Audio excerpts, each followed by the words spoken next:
Joshua Lane, member of the board of directors of Dr. Ann Wigmore's Hippocrates Health Institute, Josh Lane was part of the Dr. Ann Wigmore team that brought wheatgrass, sprouts, and raw foods to a worldwide audience.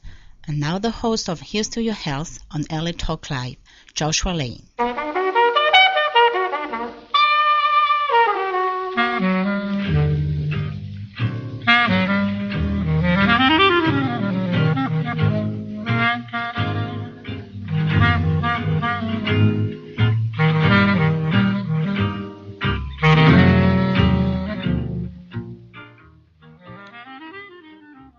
We're back. Thank you for tuning in to this edition of Here's to Your Health on the LA Talk Live Transmedia Network. I'm your host, Joshua Lane. My first guest is a business teacher, a business coach working with executives all over the globe, based in Miami, Florida. Achim Nowak, the author of his second book called Infectious. Infectious as in not so much illness, but infectious as in getting ideas across in an effective manner. Achim Nowak, welcome to Here's to Your Health. Oh, that's what's exciting. No, he's not on it. That's not a good sign of business communication. Achim Nowak is a colleague of Helen Turnbull, who does diversity workshops all over the globe. Helen, I think, is on her way to or coming right back from Australia, and Helen recommended Achim to me. And Achim's book is very useful. I think if you've done any work with neuro-linguistic programming and other business coaching, you are familiar with his work. Achim Nowak, hello. Welcome to Here's to Your Health. Hi, Josh. How are you? Very good, very good. I just gave you a nice introduction. Thank you for calling in today. I heard it. It sounded great. Thank you. Thank you. Calling in from your office in Miami, Florida. Your new book is Infectious, and I mentioned to the audience that you are, I use the word a business coach, that's a broad term, and you're trying to teach us how to more effectively communicate, and also I noticed in one section, to maintain the value of long-term friendships. So please give me the central theme of your book. Well, I believe that when I'm more deeply connected to a person, number one, my life is more satisfying because deep down I think all of us value personal connection. But because I coach a lot of people in the business world, I know when we're able to really meaningfully connect with people, it also generates a lot more business success. So there's many levels in which personal connection is incredibly valuable. But at the same time, we live in a culture where a lot of communications, is because we have amazing technology, are getting shorter and shorter.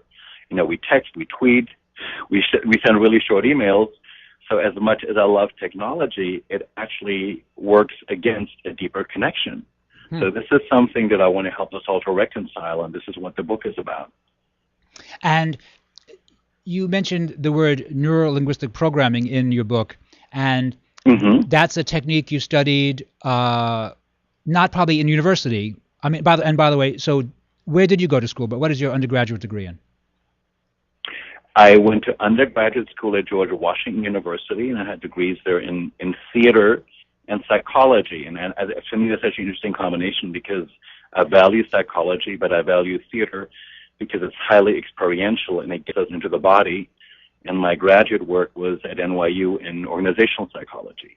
I see. And I spent about 10 years in New York working as an acting coach at some big acting studios.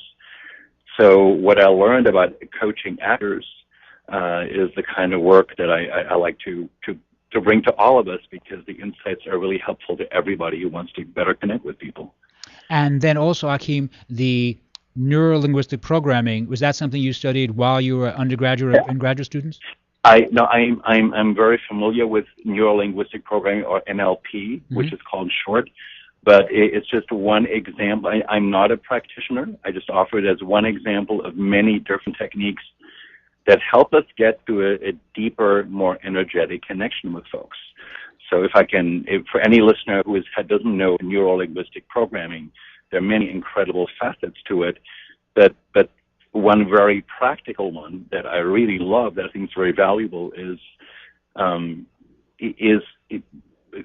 for example, if I'm talking to you, Josh, and if I notice that you're speaking very quickly with a rapid energy, NLP says, if I can match the energy with which you speak, we're going to have a deeper connection. If you're a very rapid talker and I'm a very slow talker and I don't find a way of matching your energetic way of expressing yourself, we're not going to connect as deeply. So it's very intuitive. There's a lot more to NLP than what I mentioned. But that kind of getting into harmony with somebody at the unspoken level, which is what I just mentioned, I think is really interesting to figure out. Yes, no, and by the way, I am a fast talker. On radio, on television, rather be a slower talker. I'd rather sound like I'm from South Carolina, but that's just not in the cards at this very moment. But I do agree with you that you do wish to kind of, if you're chatting with someone in a business situation, you try to be accommodating. Is that important also in your personal relationships? If you're talking to, your mom or dad or your best friend, that's less important, isn't it? Well, in my book Infectious, I talk about the different levels in which we engage with somebody. So we're talking about two different levels right now. When I'm talking to mom and dad, the surface level is the conversation I'm having. Yes. So great communicators, are comfortable with basic conversational skills.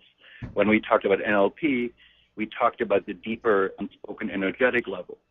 And I believe these levels get played out in any relationship, whether it's a business relationship or whether you're hanging out with a buddy at the bar or whether you talk to your parents. So this stuff is pretty universal. And is it the words I'm using or is it the tone that I convey that seems to be, well, obviously both are important, but in a business situation, is it more the tone that I set? Tone is really important, and here's one thing that I see all the time, because in business, a lot of communication happens in writing. Writing, it has become crisp, clean, and very efficient. So nobody wants really long, wordy writing. The problem is I often encounter folks who, in person, speak as if they're writing a memo, and that doesn't work. So in person, we want language that's a little more inviting. So an invitational language involves using some adjectives and some emotional keywords. For example, if I'm talking to you, this may seem very obvious, but I work with folks all the time where we throw adjectives out. Like, I'm delighted to see you. I'm happy to talk to you. I'm so pleased that we have this time together. That may sound very surfacey, but the words I just mentioned are emotional keywords that invite you into the conversation with me, rather than here's the agenda, this is what we're talking about, which is procedural language. Procedural language does not invite us in, and we need to find our own way of using language that's an invitation to the other person to join us. I see. So if I use the word happy or delighted in a business conversation, that is not only appropriate but desirable. Is that correct? Yeah, and it's funny, if you think about, I think we can learn a lot from Madison Avenue. Like, I was always taught, for example, if I'm communicating with a logical person, use logical language. If I'm communicating with an emotional person, use emotional language. Madison Avenue is much smarter than that. Like, when they do 30-second television commercials, pretty much everything is emotional cueing. Regardless of what product they want to sell us, we have images of happy families leading wonderful lives, because they know that relates to our deepest yearnings. Translate this into everyday conversations. Even when I'm talking to a so-called, and some quotation marks, logical person, most of us will connect to somebody else on the emotional level. So things like I'm happy, I'm delighted, are ways of opening the door to a deeper, more emotional connection. And when you teach these ideas to some of the large organizations you're working with, are you working one-on-one with I won't use the word colleague, but a student, or are you teaching a class of senior executives? In my firm, my company is called Influence, and we do both. I coach a lot of senior-level executives, one-on-one, but we have some big corporate clients where we do with leadership academies, where people spend 3 or 4 days together to look at how they can better engage folks. And then we may work with 15 or 20 people at a time. And I noticed, in your book, you mentioned, when kind of the premise of the book, you're working with senior executives who are well educated, who are well traveled, who know their subject matter in their chosen field, and yet you find that there's still, in some cases, can be a lack in these executives, and that's what you hope to teach them, to explain. There's a little something a piece that they could use. Well, the danger for all of us, and we can talk about executives, but all of us in life, is that the more successful we get at whatever we're doing, whatever that is, the higher the pressures are of continuously creating more success. And the danger is that we become more and more driven, and there's a wonderful part to it, but we forget the people part, which is the ability to connect with people and to engage them so they want to play with us in the space in which we're playing. So ironically, the more successful we are, the easier it is to forget the basic things that we learned at some point about how we connect with others. And do you find that in general executives are open to this idea? Absolutely, because I think the moment we feel more deeply connected with somebody, anybody, it just feels good. And these are simple tools. We're right now talking about what I call the surface level, which is the way we carry on a conversation. But it's interesting, there's a lot of research that shows that the real connections, the deeper ones, happen on the unspoken level, and that's harder to play with. So the conversational skills are actually not that hard to learn. The harder ones, the three deeper levels that we play with as well with our clients, have to do with how I understand my personal power, and we break it down into the idea of power plugs and sources of power, and how I play with the power of another person, the kind of intent I bring to a situation, which shapes the way a conversation goes, and the kind of energy I bring to it. So the more we understand these hidden forces, and all that stuff can be learned. It may sound abstract and mysterious. There's specific tools for all of this. The more deeply we connect, and the more satisfying life is. Yes, and now let's focus on business right now rather than personal. When we're focusing on business, we are focusing on the power that each actor brings to the negotiation. But if I'm the president of IBM, I walk into the room, everyone knows, oh, that's the president of IBM. So you're telling me that as the president of IBM, I could use that in an arrogant fashion, and people will think, well, he's just an arrogant SOB.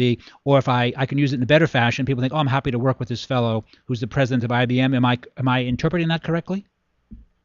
Well, what you're describing is what I call position power. The CEO of IBM, of course, has huge position power. If I am a mid-level manager, my position power is a lot smaller than his.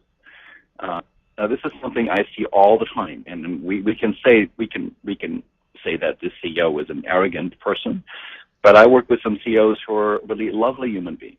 So let me mention a guy named Bob, who I work with. This is a real guy. Bob is the CEO of an $8 billion global corporation, and Bob is actually very good at engaging people. He's a humble fellow. He's sharp, very sharp. But every single person, when I watch his entourage, when they engage with Bob, they withhold, they play smaller, they don't say what I think they could be saying to him, because they haven't figured out how to play with somebody with that kind of position power, which means their ability to connect with Bob and influence him is diminished.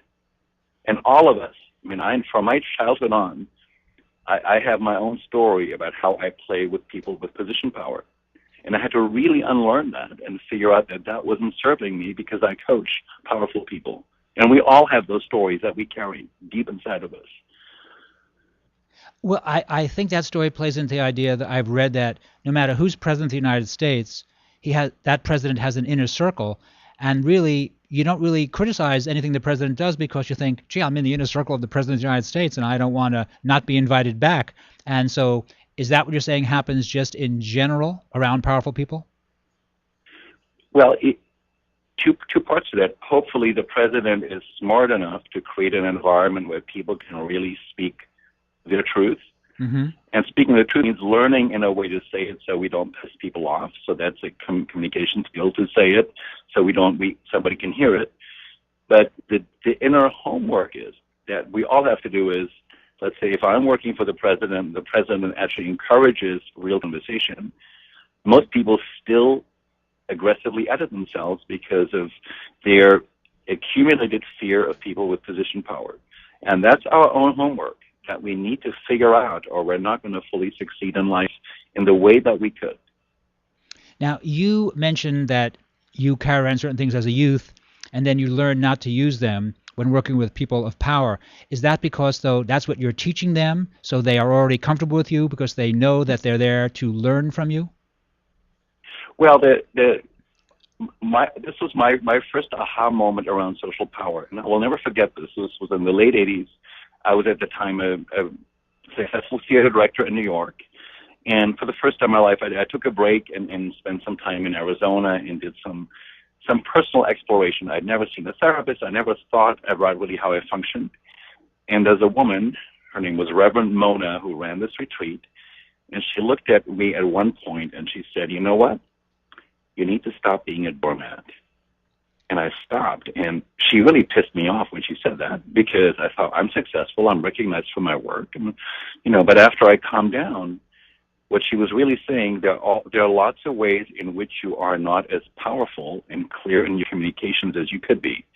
So I needed somebody to point that out to me, because I was not aware.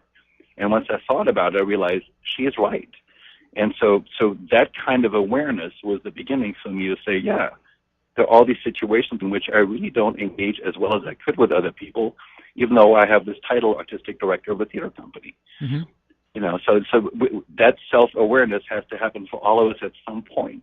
But most of us are not as influential as we could be with people of power because we haven't looked at this stuff. All right. In that case, for those of you just tuning in to Here's to Your Health today, we're chatting with Achim Nowak, author of Infectious. Achim is a business consultant, a business coach, if that's possibly too broad a term. Give my listeners a few basic ideas when they're working with, colleagues or other people who they're trying to, I guess, use the word win influence. Well, let me give you a conversational tip. Like you and I have a conversation right now, yes.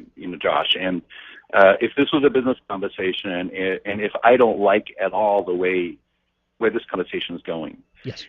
People who are really good at engaging with others know how to ask questions that reframe the conversation, that take in a different direction, that take it to a deeper level, and they know how to strategically ask questions that change the flow without doing battle with the other person. Mm-hmm. And the questions are asked in a way that you don't even know, and I'm reframing the conversation. One technique, I talk about 6 techniques in my book Infectious, but one I call it widening the lens. And I'm going to give you a Florida example because I live in South Florida where people are constantly talking about real estate. Mm-hmm. Oh, yes. So conversation we have all the time in Florida. People say, "Oh, there's way too much construction going on here at the beach," and people go on and on about everything that's wrong here. Reframing the conversation would say, "Well, how does the construction here compare to the construction in the rest of the country?" So suddenly I have widened the conversation from a very narrow focus to a broad focus, which is all of the United States. And so instead of us getting stuck in this narrow focus, we're shifting the conversation. I'm not arguing with you. I'm not disagreeing. So there are a bunch of these techniques. They're very simple. They're subtle, but they're very powerful. So this is the kind of stuff that anybody can easily learn and integrate. Well, that does sound like a good technique. Give me another example of widening the conversation, or are there certain code words besides, delightful or happy that I can use in a conversation to defuse a conversation? For example, let me give you a tough one. Let's say we're you're working with someone and there is religious animosity potentially. And now that seems like that's a tough question. So how can I deal with that? Well, when I hear religious animosity, I would have to respond to a very specific scenario to give a specific answer. But let me take it to another skill that I see thoroughly lacking in many of us. Mm-hmm. And if we clarify this, it's a conversational skill. Many of us are confused about whether we're talking about facts or we're talking about a personal perspective or opinion or point of view. Oh, yes. Uh-huh. So sometimes people stay away from that altogether and stay very neutral in conversations and they don't have a point of view at all. And I believe that folks who have a clear point of view are much more effective at influencing folks, provided they allow other people to have another point of view. The way I signal a point of view in a conversation is I say just stuff like, Josh, I feel very strongly about this perspective. It matters a lot to me that we consider this seriously. So I'm giving you verbal cues that let you know that this is something that matters to me. It's my opinion, my perspective, and I own it. And I say it in a way that allows you to have a different one. And that's how I can advance the conversation. The other, it's so simple, but it's so powerful because we forget. The other perspective is to ask you questions that invite you to share what matters to you, which allows us, again, to get to a deeper level of communication. So the ability to switch between having a point of view and asking a question, and that dance back and forth, people who are successful engagers know how to do that really well. Yes. Yes. How about if you're going to chatting with your parents, and you're trying to convince them that you wish to, study X, and they really want you to be a dentist, or I'm not making a little joke there. The parents want this for you because they really believe in their hearts. No. You really have to focus on this other program, which we think will give you a career and you'll earn money, which we recognize is important. And you're trying to go in another direction because your heart is in another direction. How would you handle that conversation without really annoying your mom and dad or anyone else really seriously important to you? Okay. I love this question, Josh, yeah. And there may be no way of not annoying mom and dad. Mm-hmm. Right. And remember, we're right back to power now, because in this case, especially if mom and dad are paying for some of the schooling, mm-hmm. we're dealing with your position power, which is tricky. Golden rule, I think, when we disagree with somebody, start with validating or accepting their perspective. Mom, I know this is really important to you. I know you want me to be really well taken care of. I know you want me to make a lot of money. I understand that matters to you. And then you switch to another perspective. So instead of attacking, instead of fighting back, validate, accept that is their opinion, and then switch to yours. There's a concept that's called instead of using black and white language, black and white language means I'm going to do this or else. Right. Softer language is I'm beginning to feel like this is what I really have to do. So I'm beginning to feel like is a softer way of leading into a perspective that might be upsetting to the other person, and it makes them less defensive, and it allows them to hear it. So using very harsh language that boxes you in, basically you're saying I'm going to do battle. Softer language, without being wimpy, is an easier way to advance a perspective that they don't really want to hear. Right. Well, Achim, that all sounds very good. If I can ask you something personal. So when you were a young man and you Sure. want to study theater, did your mom and dad think, oh, no, not that? What did your parents do when you said you want to study theater? I was, it's a great question.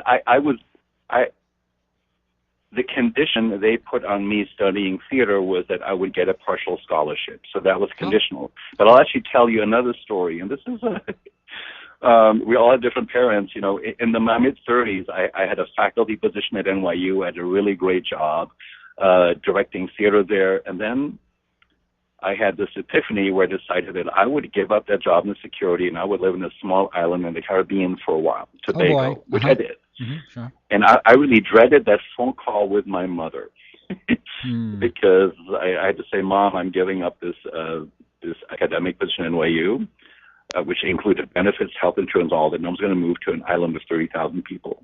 And I remember saying it, and I was ready to be defensive, and there was this long silence, and my mom said, well, you know what's best for you. I was stunned. But notice the point I want to make. I was ready to be defensive and do battle, and that really never works anyway. I mean, my mom left me off the hook. Right. And what helps in that situation is if I can have empathy for my mom, because she just wants me to do well. And when you step back, it's kind of insane to give up a great job and move to an island in the Caribbean. So how we navigate that, I would say, with empathy for the other person, not being defensive, showing that we understand their concern, being firm in our desire to do something that they may not like. Right. Well, Achim, thank you. That was a great point. Which he was speaking with Achim Nowak, author of Infectious. How do we get copies of your book?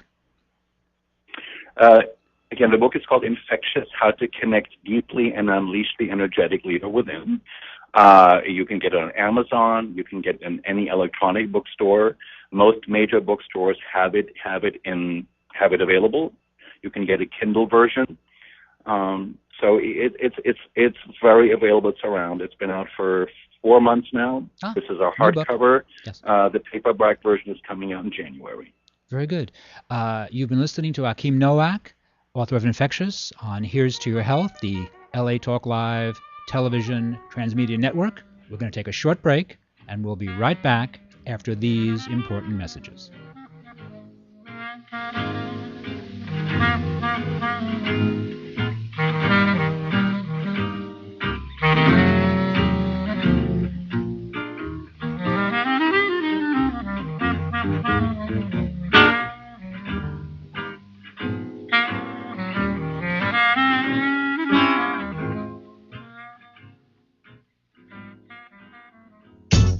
Hi, this is Elena, inviting you to join me every Wednesday at noon for Elena's Beauty Talk and more, exclusively on LA Talk Live.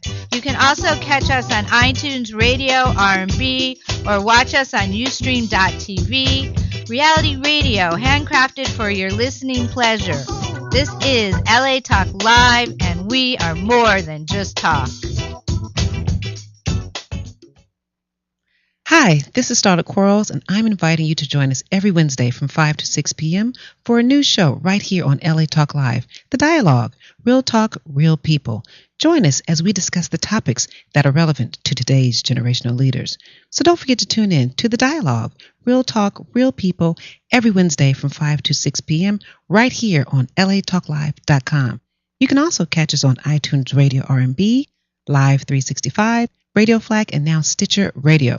Or watch and listen directly at latalklive.com. Reality radio handcrafted for your listening pleasure. This is LA Talk Live, and we are more than just talk.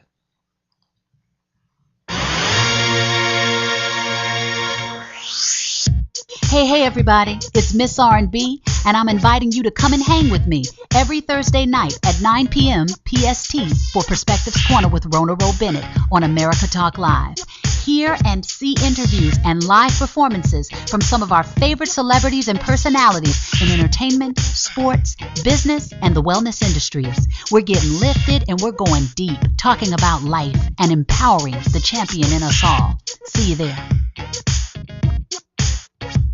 Joshua Lane, member of the board of directors of Dr. Ann Wigmore's Hippocrates Health Institute, Josh Lane was part of the Dr. Ann Wigmore team that brought wheatgrass, sprouts, and raw foods to a worldwide audience. And now the host of Here's to Your Health on LA Talk Live, Joshua Lane.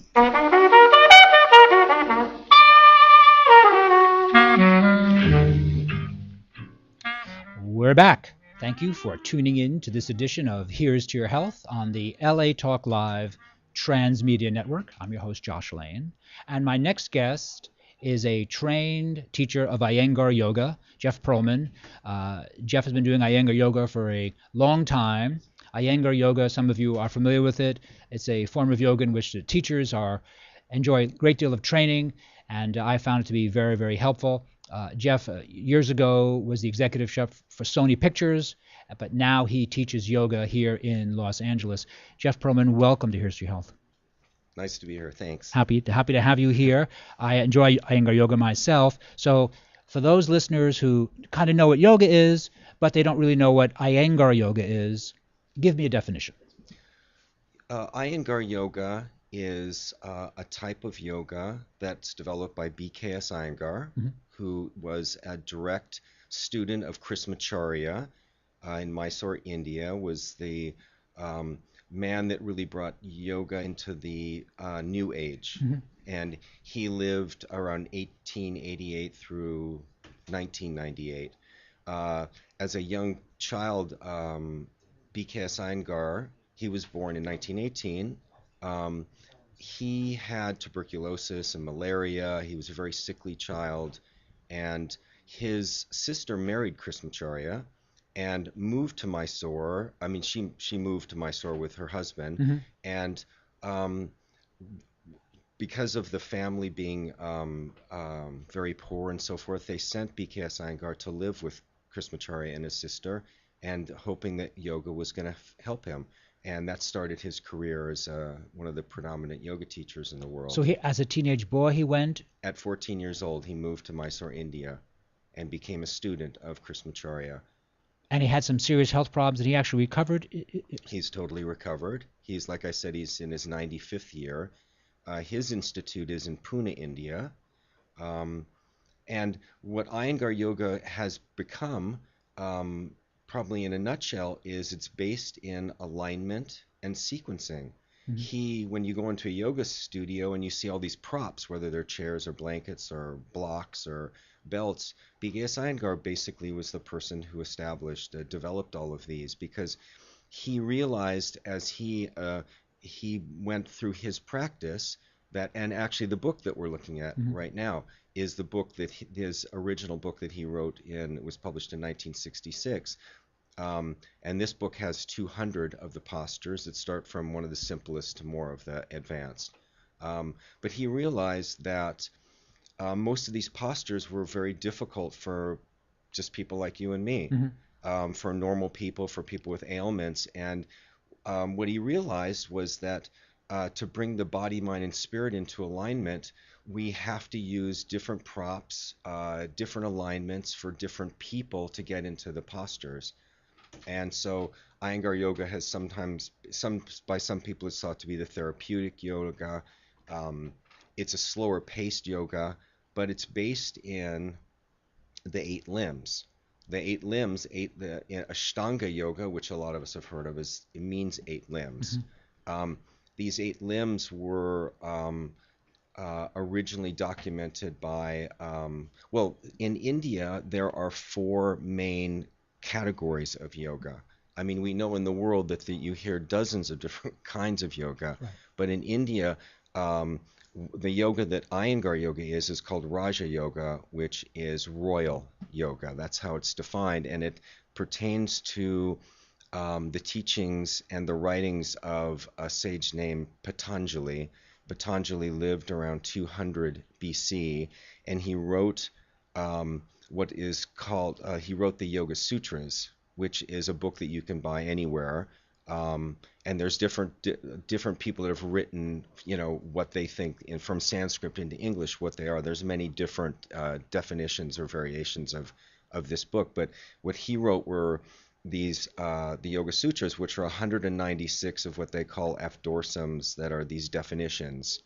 They're hymns, a lot of times, most of things are written in Sanskrit, so they were chanted, or they're sort of hymns. And these 196 dorphams, they define the philosophy and the belief and the path, the 8-limb path of yoga, which include the moral observations that you live within the world, personal observations, then the asana practice, which is the physical asanas, pranayama, which is the breath practice, the breathing practice, pratyahara, which is the withdrawal of the senses, which moves on to dharana, which is concentration, which moves on to dhyana, which is meditation, and then the last one is called samadhi, which is absorption. Now, this was originally, or it's still today, this was Hindu teachings. Is that correct, or is that wrong? Well, I don't know if it would be Hindu, but it's Indian. It's Indian. Patanjali was, is an Indian. I don't know. I can't say if it's actually Hindu. Because many in America use yoga. I use the word use. They enjoy doing yoga. They get physical benefit from yoga. The stretching exercises, the breathing exercises, the meditation, and they use it as physical fitness. And that's not a put down. That's an observation. It's a good thing. It's a good thing. So they use it as a good thing to help them physically. But theoretically, it's more than that. Correct? Correct. Most people or most yoga systems encompass these 8 limbs, even though people are at different levels or might not understand. But basically, this path, this 8-limb path, explains the path that all yogis follow to some degree, or to most degree. And really yoga is about, and it's written in the Yoga Sutras that I told you about. There are 4 chapters, and the first chapter, chapter 1, Sutra 1 in English says, now we begin our practice. Huh? Chapter 1, Sutra 2 says, Yoga Chitta Vritti Nirodha, which means yoga is the cessation of the fluctuations of the mind. This is really what you do in yoga, is trying to control our uncontrollable minds and our thoughts. And the physical practice of yoga, and I'm speaking from my own personal experience, of course, the physical practice of yoga not only tones our mind and cleans the blood, tones the body and cleans the blood and has internal and external physical things that come from it, but internally we use the yoga asanas to actually bring our focus inwards, and to find an inner awareness. This is what I always searched for, and how I came to yoga. Actually, you bumped into it in college days, or? I actually had a brother 40 years ago. He actually passed away, but he was a yoga. He practiced yoga when he was in high school. He started practicing, and so it was very unusual back then. And for me, I watched it, and I basically lived in a world of doing everything from the outside world, and the way I actually got into yoga is that I was working, as you said, as an executive chef for many, many years, working unlimited amount of hours, and I was going to spinning classes, and I was running marathons. And so I was trying to find all of my satisfaction from what came from the outside world, whether financially or by running a marathon. Mm-hmm. And I had an injury during the last marathon I ran, which I sort of caused myself. And then I couldn't run anymore. And it kind of brought me into more of a introspective kind of place. I mean, what am I doing? And and this is where I first... Important questions. Yeah, important questions. I mean, and it was a surrender for me, and I started looking to yoga to try to find a little bit more internal awareness and focus into my life, so try to find some centerness. And were you immediately... What had your brother done? Satchidananda's yoga, or Vishuddhivananda, or Richard Hittleman, going back to the early mid-'60s? I mean, who was your brother reading, and then who did you decide to listen to? Well, I mean, for my brother, and it's funny, I still have his book, this book that he gave me. He, around 1500, the first book really in the modern age that was written about yoga is called the Yoga Hatha Pradipika, which explains the basis of 8 limbs, although the man that wrote it, the Swami that wrote it, he didn't really practice 8. He more wrote about 6 of them.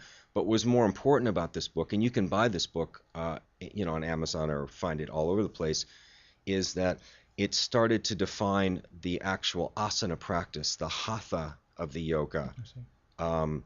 So my brother I don't know exactly which stream of yoga at that point he was. He lived in Santa Cruz, but this is what he was doing. He was practicing from this book. For me, what happened is I just went down to my local yoga studio in Santa Monica and went to some classes. And at that time, it's actually changed now a little bit. They now have what's called concierge, yoga concierge. Oh, really? Yeah, I don't know. Is it okay to say the? Oh, yeah, go ahead, yeah. Oh, so Yoga Works, which Yoga is a Works. very big company Yes. around. Well, it's all over the country now to some degree, but at that time, now if you go there and you want to go to classes, they have someone that actually talk to you about where you should start, or if you should do an intro course, or what kind of yoga is right for you, because there's many different styles. But back then there wasn't that, and I just went, started going to any class. I really didn't pay attention to level 1, level 2, level 1, 2, level 3, which a lot of students don't do today, which they should. Right. And I would get into classes, and I had no idea what I was doing, and I was just watching the person next to me. And I came into yoga with a problem in my thoracic spine, T3, and every time I would go to yoga, I would end up being at the chiropractor. And I kept doing that. I just kept going back and going to the chiropractor. And about 6 months in, I was in a relationship, and my girlfriend was an Iyengar yoga student, and she took me to her teacher, and that was it for me. Right. And in an Iyengar class, you come in, and the first thing that's asked is, what injuries do you have, or what considerations do you have? And the whole thing is, class is not slowed down to a snail's pace, but it's done in such a way that, if you need a block, the teacher will tell you to get a block, and there's enough instruction that you actually learn the foundations of the asanas, which in turn bring the breathing in. A lot of times you'll go to these kind of what they call flow classes, and if you don't know what you're doing, if you're not ready, all you're doing is jumping around. You're not finding any connection in your body and mind and spirit. And really, that's what you're trying to do. Yoga is defined. The word yoga comes from the Sanskrit word called uj, and it means union.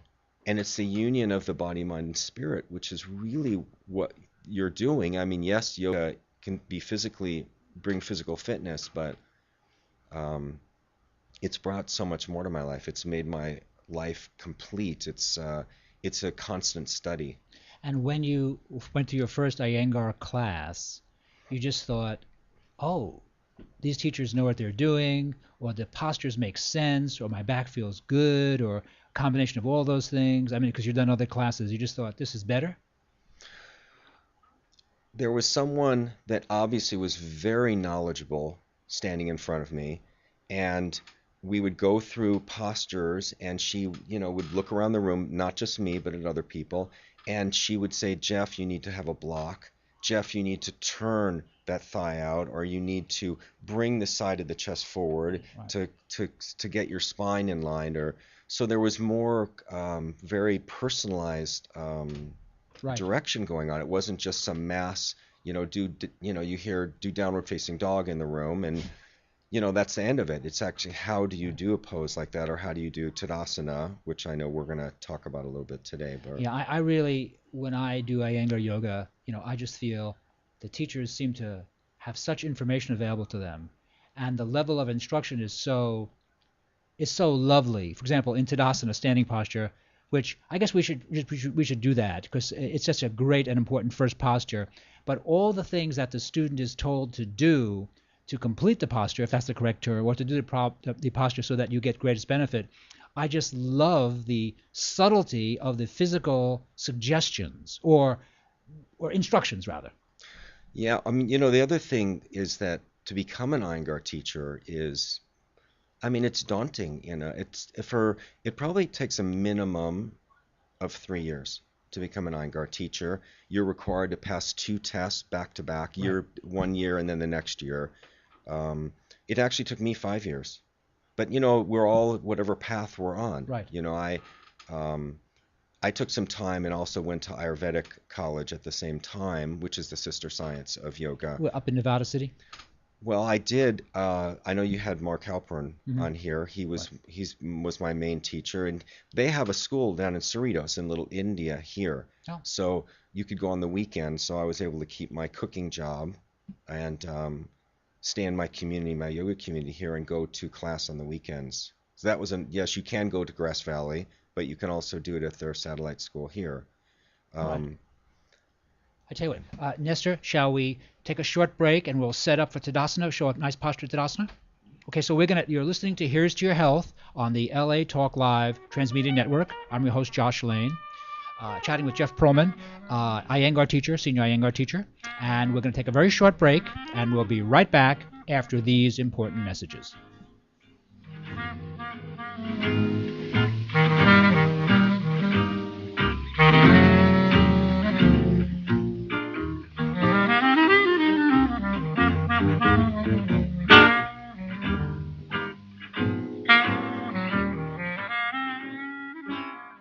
Oh, your skin looks great. Thank you. What's your secret? Frankincense and myrrh oil by Ancient Essence. Frankincense and myrrh oil by Ancient Essence? Yes, it's a beauty secret used since the time of the Greeks and Romans. The spa in Malibu told me about frankincense and myrrh by Ancient Essence, and now my skin is lovely. Well, your skin looks great. Call Ancient Essence at 1-800-627-9813. Discover the secret of beautiful skin. Call 1-800-627-9813. Discover the secret. Frankincense and myrrh oil by Ancient Essence. Discover the secret of beautiful skin. Available at fine spas and beauty centers. Joshua Lane, member of the board of directors of Dr. Ann Wigmore's Hippocrates Health Institute, Josh Lane was part of the Dr. Ann Wigmore team that brought wheatgrass, sprouts, and raw foods to a worldwide audience. And now the host of Here's to Your Health on LA Talk Live, Joshua Lane.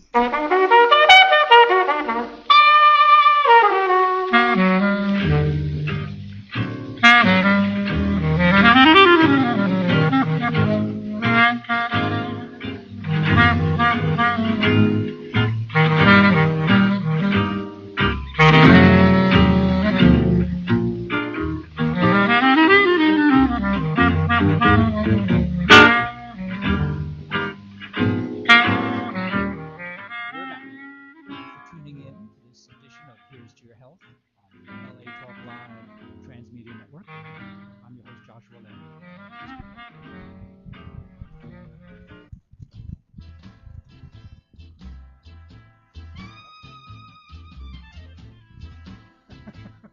Ladies and gentlemen, it's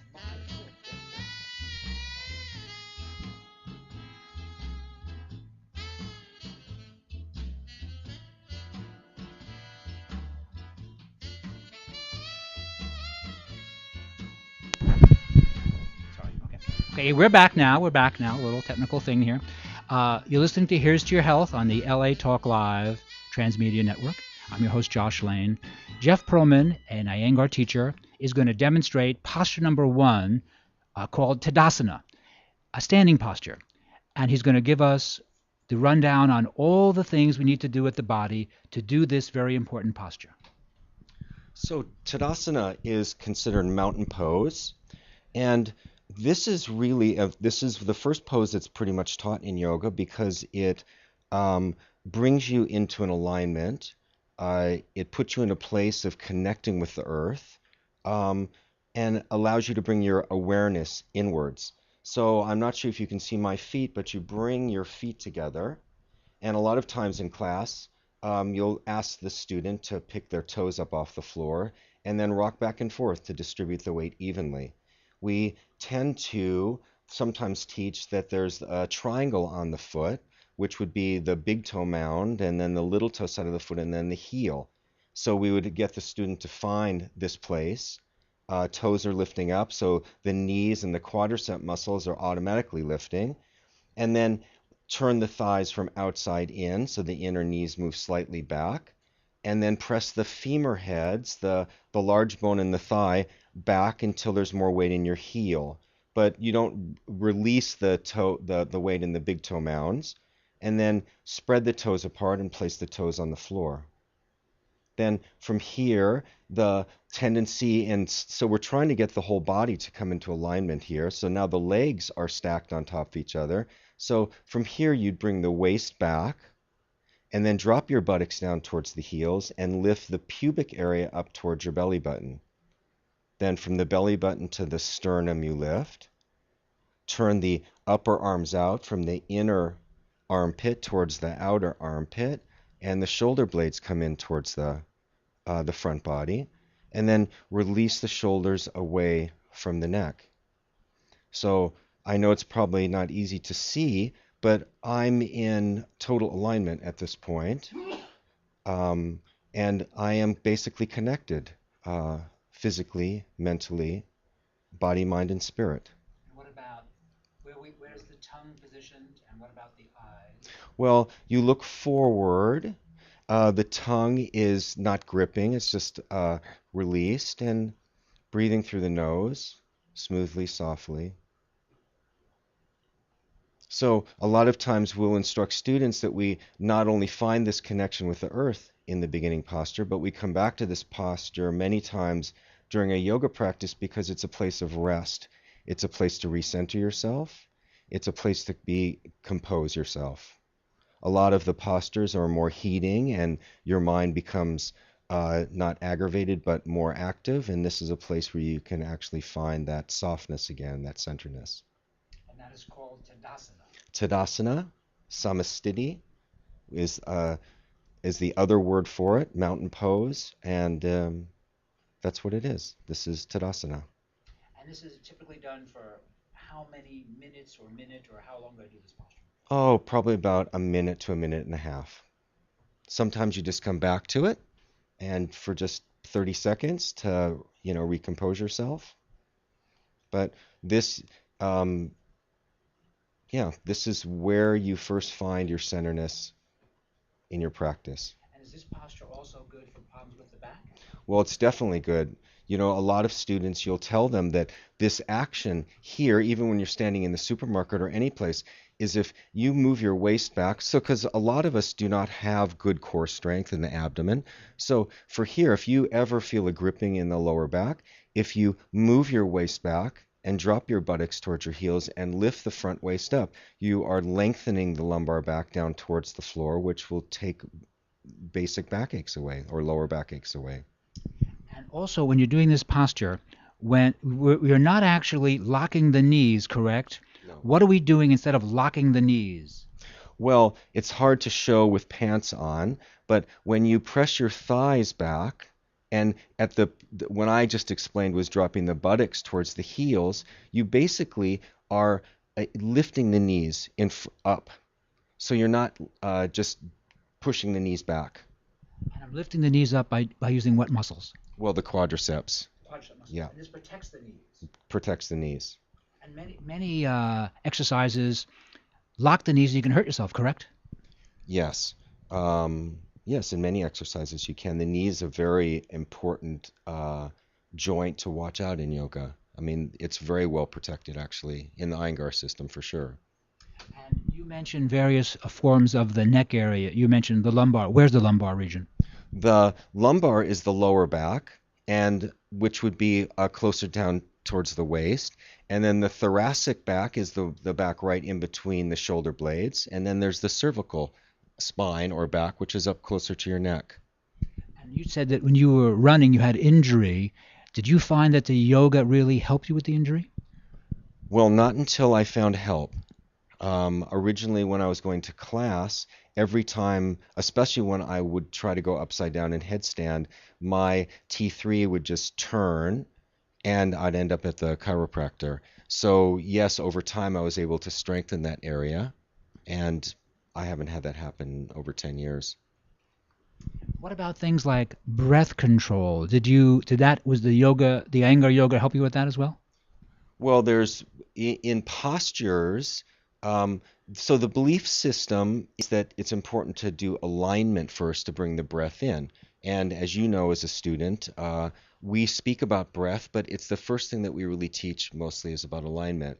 The fourth limb that I told you about, pranayama, is the breath work, which is is one of, it's a very big subject, pranayama. It's the control of the breath, control of the prana, which is the life force. Even though we define it as our breath, as you know, you breathe into the lungs, but you can direct your energy anywhere in your body. This is the prana. So it's a very, very powerful, and also as an Ayurvedic physician, I think the pranayama is the most important of the modalities of the healing sciences that there are, the breath work. And so you can work with people as far as you can help improve mood, and you can just make them more vital by working on breath. Well, the thing that's so interesting about the breath is that the breath, just like the asana practice, can invigorate you or relax you. It can heat you up. It could cool you down. The breath is another, even as powerful a way to do this internally.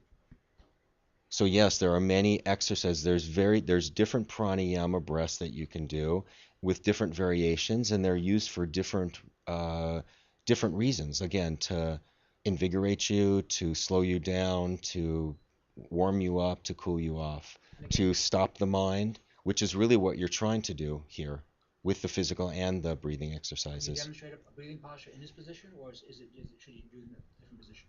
Well, in the beginning, it would be hard to do it here that you could see anything. Okay. Most pranayama in the beginning is taught lying down because you have to have your chest in a certain situation, but in the final poses of pranayama, you're actually sitting, a seated posture. So it requires that, the thing that Tadasana, one of the reasons that we're doing this today is that this pose, and I didn't say this earlier, Tadasana is in every other pose we do. So for instance, this here, you of course can't see my back, but I am in a concave position. My back's in a concave position. What does concave mean? Concave would be, well, how can I explain concave? Where the back is coming in, the intercostals are lifting here, the sternum's lifting, so you're actually opening the chest. Where convex would be where you would round your back, and you can see I'm closing my consciousness here. So this would be more of a concave back. So in prana, well, it does. So you can see in Tadasana, I didn't really finish the pose, but if I bring myself totally into this, you can't see very much because I have clothes on, and I'm not taking them off for you, but No problem.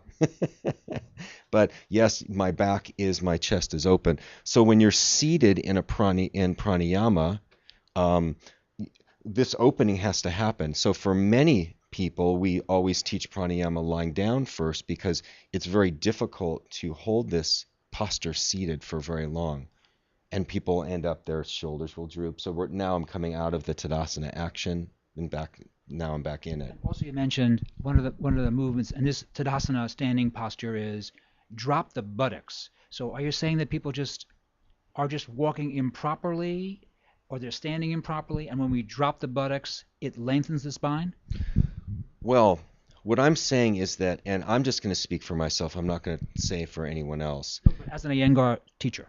Yeah, okay, so the abdomen for many of us, and I can't say that this just doesn't just in the United States or if it's worldwide, but the tendency is that we don't have a lot of abdominal strength. And for many of us, whether we have a belly or not, we don't have this, if we don't have strength in the front body, this is where the back body takes the, so right now I'm just standing normally and my abdomen's coming forward and I'm pushing my lumbar back towards the front body. So this could cause backache. So in this posture, to bring myself into alignment, it's really the pelvis here. If you move the back of the pelvis down and lift the front of the pelvis up, you can just see the difference that just happened in my chest. And also I just lengthened the lumbar back down to my heels. So I brought myself into an alignment. My heels are in line with the femur heads, are in line with my shoulders. So in those of people just standing on line at the bank or at the grocery store, they can just do this Tadasana posture. They drop the buttocks, they raise the quadriceps. Right. And what do we do with the feet again? Well, it's really yoga, again, this is my definition. Yoga is awareness. It's how we bring our awareness inwards. So with the feet, you're looking for an evenness. I mean, all through yoga, you're looking for an evenness in the body. So when you can find the evenness in the feet and then press the femurs back and drop the buttocks down towards your heels, you've just brought the leg bones into alignment. And then as you bring the waist back and the buttocks down, you're bringing the rest of the pelvis into alignment, and then the shoulders come over your heels. In this posture, besides all these things we need to do, it's relaxing and it feels good. I mean, you actually feel good when you do the posture. Well, it puts you in alignment. So, body, mind, and spirit. I mean, a lot of people just say that, but if you think of the powerfulness of, of course, the body, the mind, and then your spirit. I mean, we are spirit. So bringing all those things into alignment is why I do this. Jeff, where do you teach, and how can we get in contact with the Iyengar Institute? Well, the Iyengar Institute, the main one, of course, is in Pune, India. But Have you studied there in Pune? I have. I've been there a couple times. I'm going back this November to study for a month with the Iyengar family. As a teacher, after you've practiced for 8 years, you can apply and go, and you're allowed to go every 2 years and go and practice up for 2 months there. And it's an amazing experience to be there with the Iyengars at their center. In the United States, there are three nonprofit teaching schools, one in New York, one in Boston, and one in Los Angeles here. So there's an Iyengar Institute here in Los Angeles, but there's many classes in and around, in Los Angeles for sure, there's many classes at Yoga Works and other places. So I teach at the Iyengar Institute, and I teach at a couple smaller studios around town. And where we go. Which is yoga upstairs in Agora Hills? Yeah, yoga upstairs in Agora Hills. Down, I teach at Live Yoga Wellness, a couple smaller schools at the studios. I teach at the Jonathan Club, which is a private club, so those aren't public. And that injury you had to your T3, T4, has that way better, or is it completely better now with the Iyengar? Totally gone. I haven't been to a chiropractor in 8 years. That's good. Yeah. Okay. Yeah, this is Josh Lane, and we're speaking with Jeff Perlman, a teacher of Iyengar Yoga, and we're going to take a short break, and we'll be right back after these important messages. Good, nice job. Okay.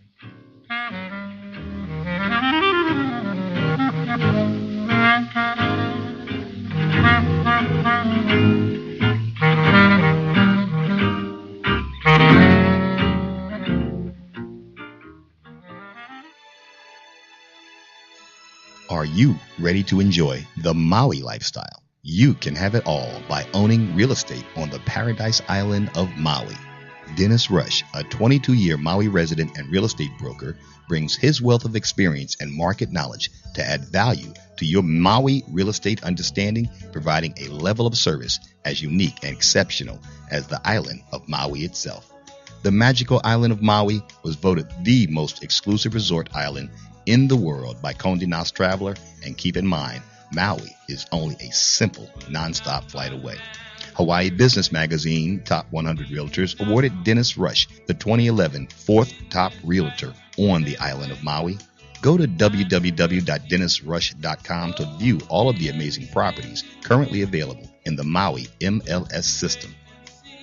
Whatever your needs or desires, Dennis Rush will provide a private consultation for any Maui properties your heart desires. You will be in good hands. Once again, go to www.dennisrush.com. That's www.dennisrush.com. Contact Dennis today to start your Maui lifestyle now. Dennis Rush, proud sponsors of the Dawn Christie Show and LA Talk Live.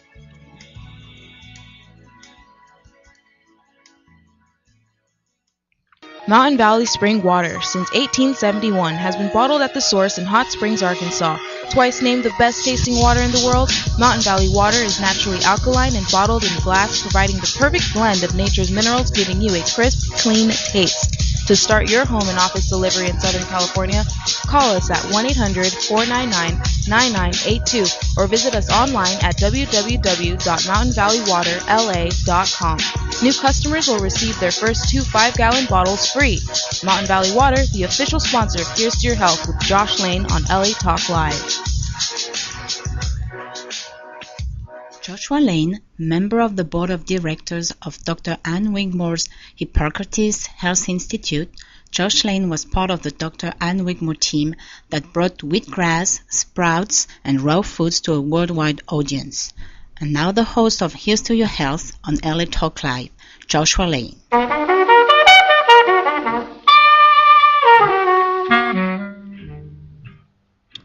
We're back.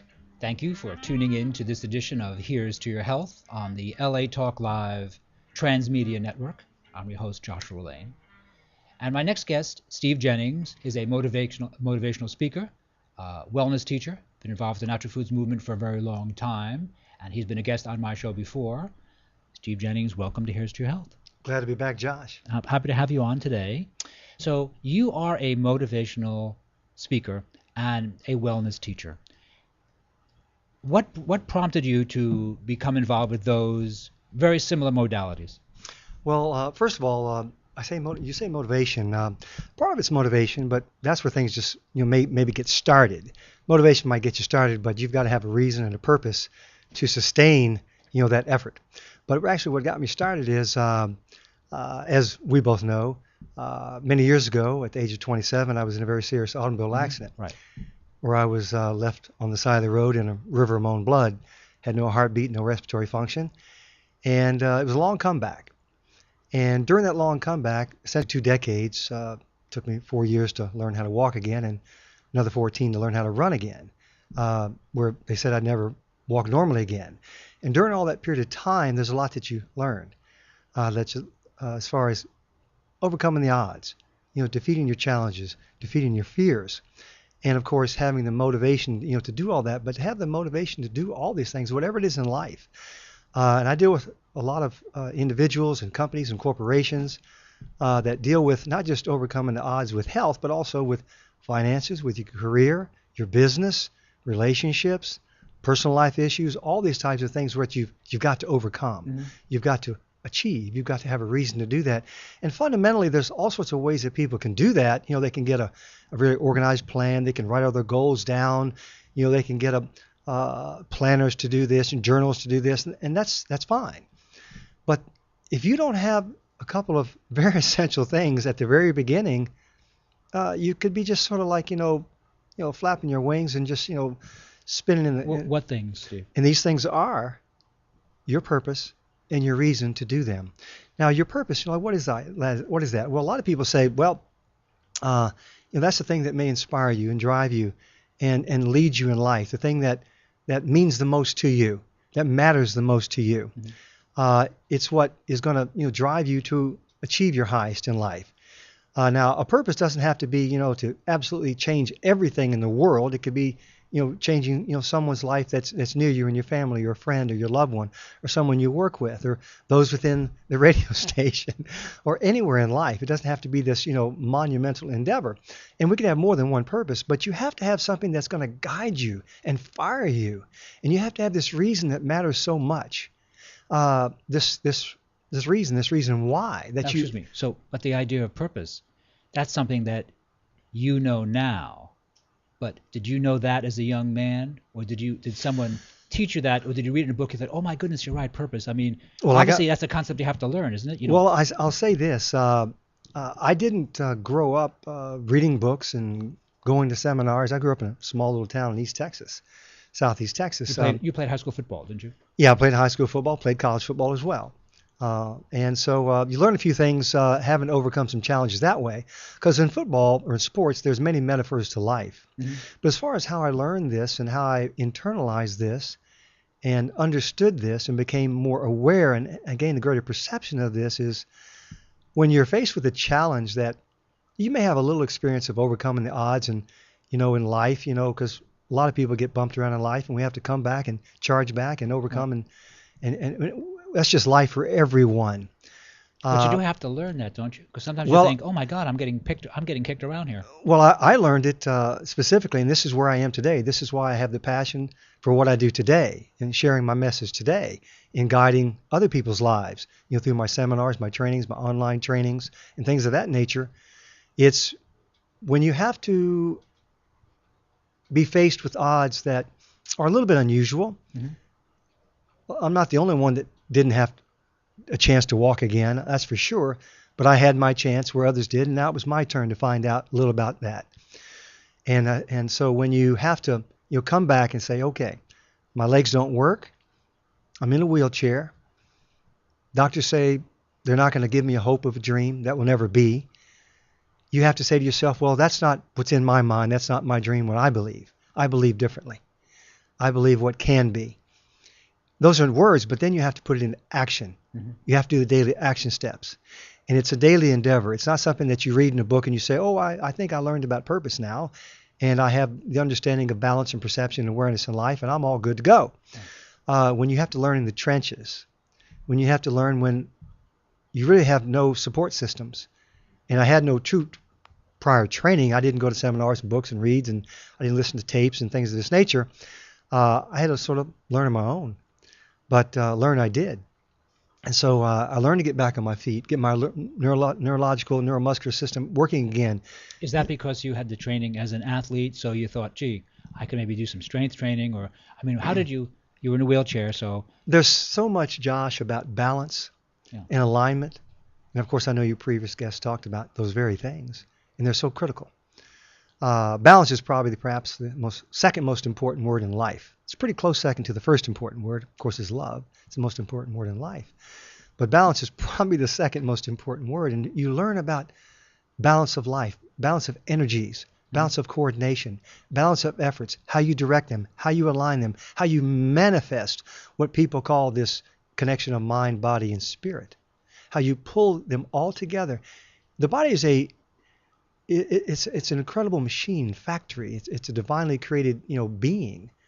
And so this organism, when you learn to generate, because it generates momentum, it generates health, it generates these things from all the many areas that, of course, you surely know because you've spent a lifetime, in this understanding and thinking of health, nutrition, wellness, in life. It's a great subject anyway. It's very practical too. Yeah. Well, there's a lot of tangible, practical things that you can actually do other than just your thoughts and your things, which are powerful to create this manifestation of a comeback and energy. Because again, people have problems that aren't just health related.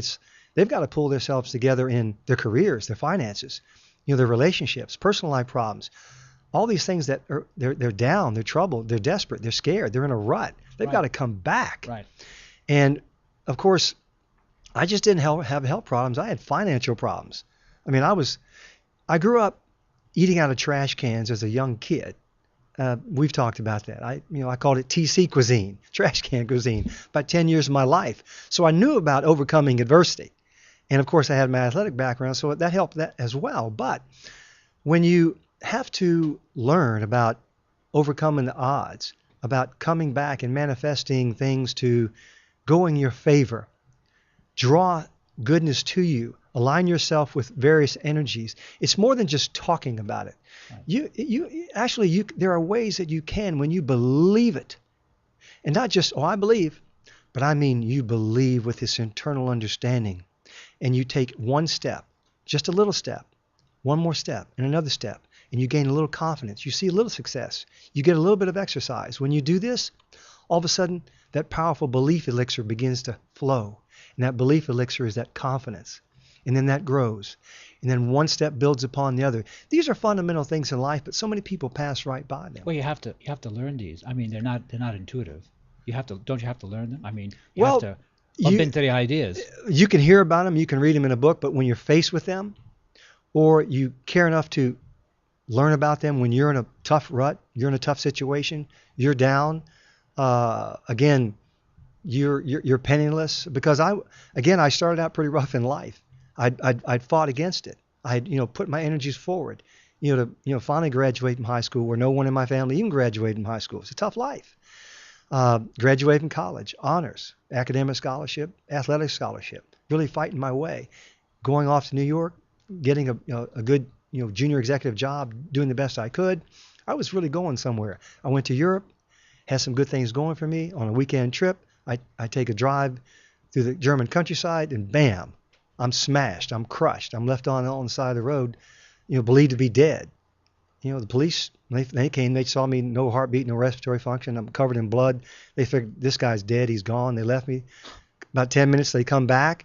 All of a sudden, my arm's I'm just twitching a little bit. And of course, I'm unconscious, but I'm twitching. But for me, I'm fighting for my life. Mm-hmm. And so they said, my God, I guess he's alive. And so they come back, check me, take me to the hospital, and a long comeback. Won't go into that. But the thing is, you learn a few things about coming back, and all of a sudden, here I was again. Now I'm homeless, I'm penniless. I'm really shredded again. I've got to come back again. Right. And so here I go, this march to, recover.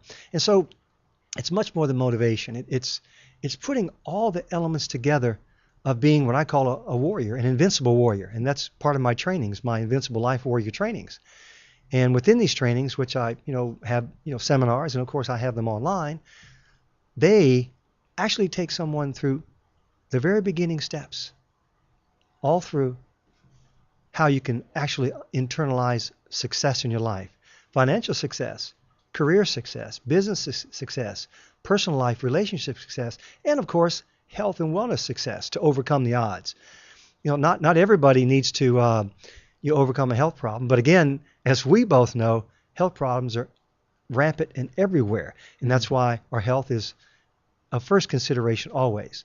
Right. Without our health, it's been said so many times, well, that's your greatest wealth, you don't have much. I know, it is a cliche if you're 18 years old and strong and healthy, but if something happens to your health, you realize, oh my goodness, that cliche is actually valid. You have to be in good health, or it colors everything else. Yeah, it's real. It's real when all of a sudden it impacts your life, and all of a sudden you have you have trouble.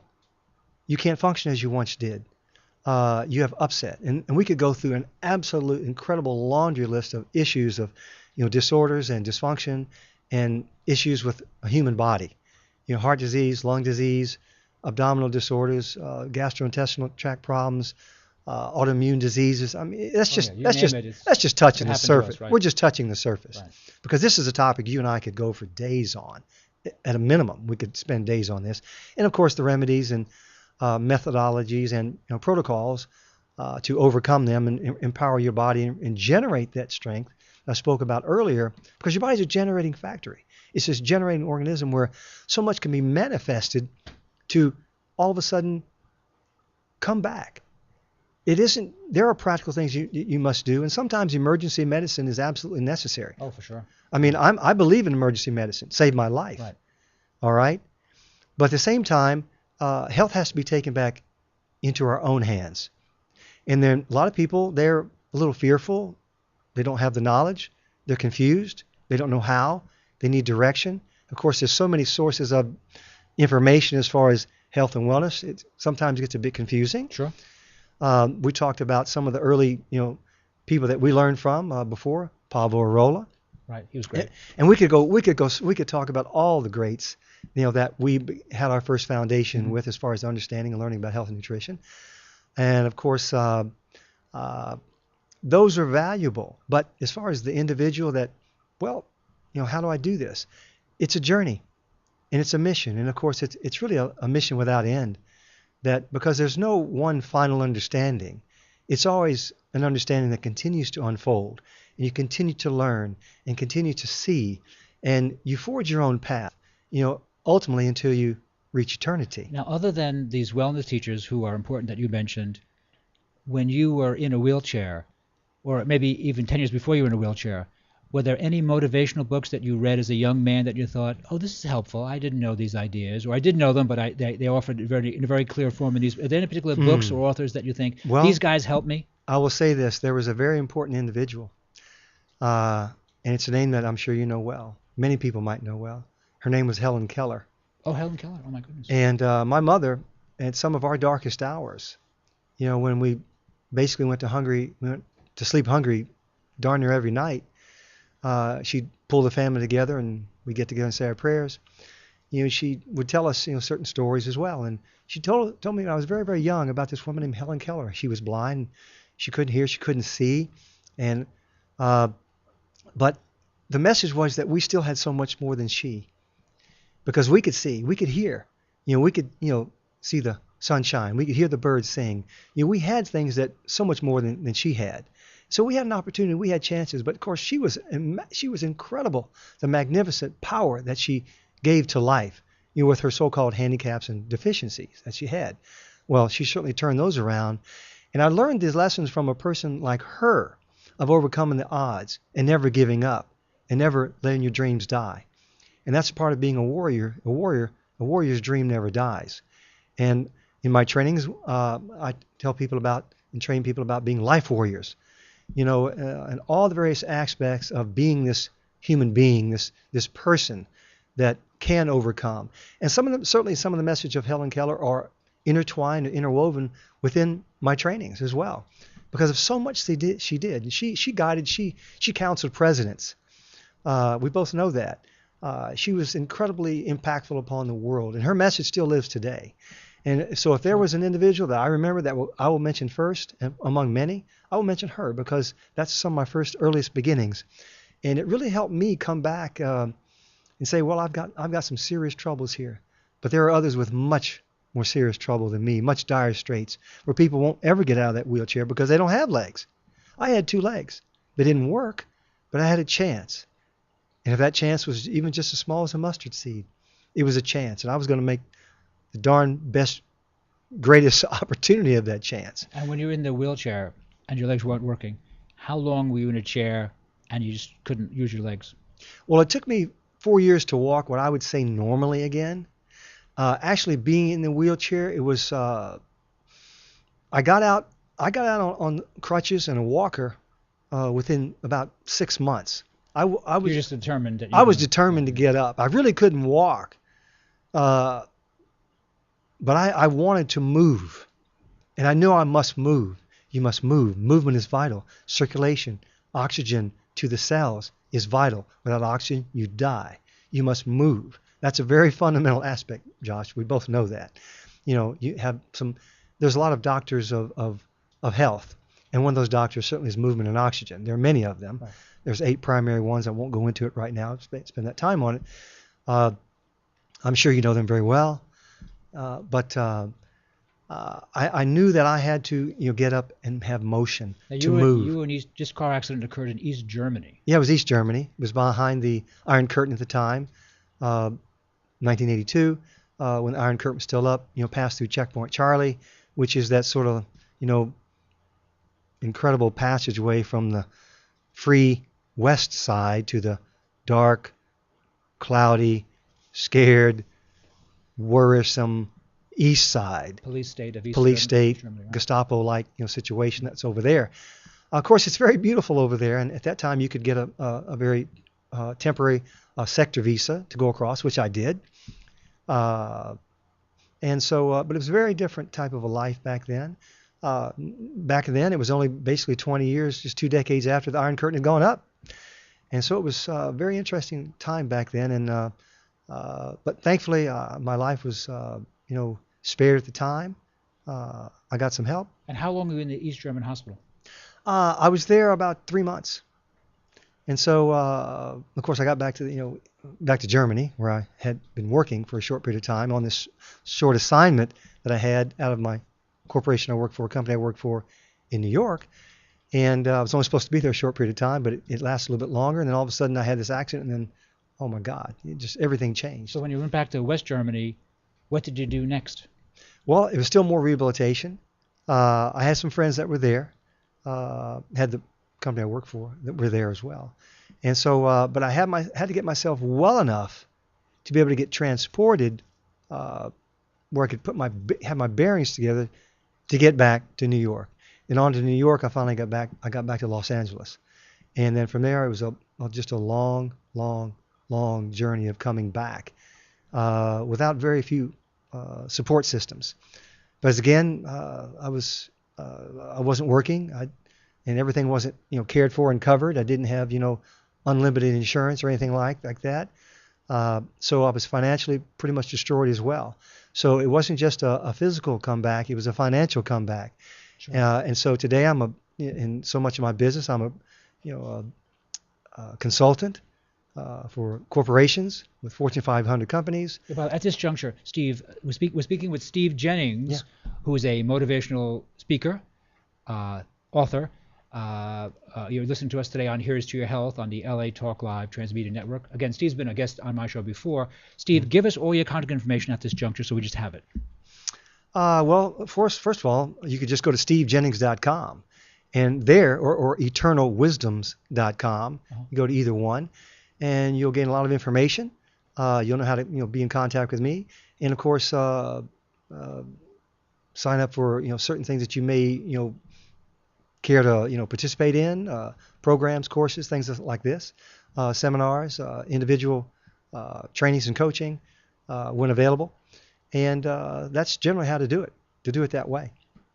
That sounds good. Is there anything that you can mention to my listeners that a point you want to emphasize now for my listeners? Yeah.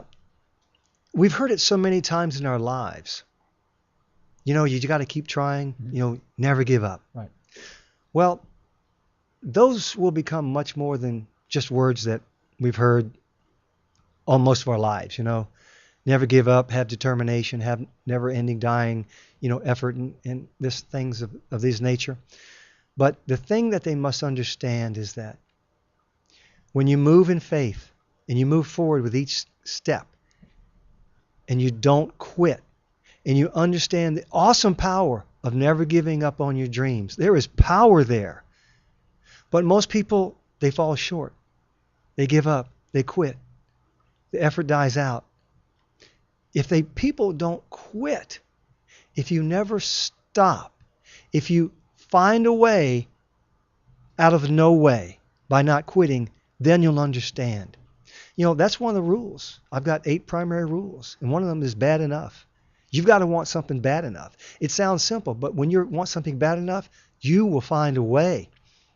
And you find a way when you don't quit and you don't give up. Because a lot of people think, well, how do I do it?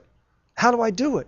Well, in my trainings, I give these practical, tangible steps of how you do it, okay? But primarily what you must understand and what you must embrace, the how part is not the most important part at all. The most important part is 2 things, and 2 things only. You must know what you want, and you know darn well you're going to get there. You have a clear vision, a clear understanding of what you want, where you're going to go. You have that, then you better make sure in your mind, I am going to get there. The how part, how you do it from, I know what I want, I am going to get there. And all of a sudden this confusing, uncertain, unknown, cloudy how part becomes revealed because you will find a way. Because you know what you want. It's very critical. Mm-hmm. People think, they know what they want. But they need to have laser focus on what they want. Employ the understanding of the power of never giving up, wanting it bad enough, fighting for your dreams, knowing you're going to get there. I guarantee you this how part, it becomes known. It becomes revealed. It sounds rather fundamentally simple, but I can assure you, when you employ it and embrace it and never give up, whether you're striving for a new job, a career, better finances, you're stuck in a rut with relationships, communication with others, and of course your health. Whatever your challenges may be, which there are a multitude of challenges people have. If you understand these fundamentals, if I leave your listeners with just anything, I leave them with that. Because that is so critical and so vital. And most people, it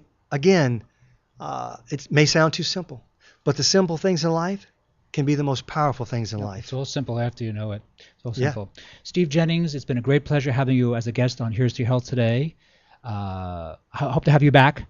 Yeah. You're listening to Here's to Your Health on the LA Talk Live Transmedia Network. I'm your host, Josh Lane. We're going to take a short break, and we'll be right back after these important messages.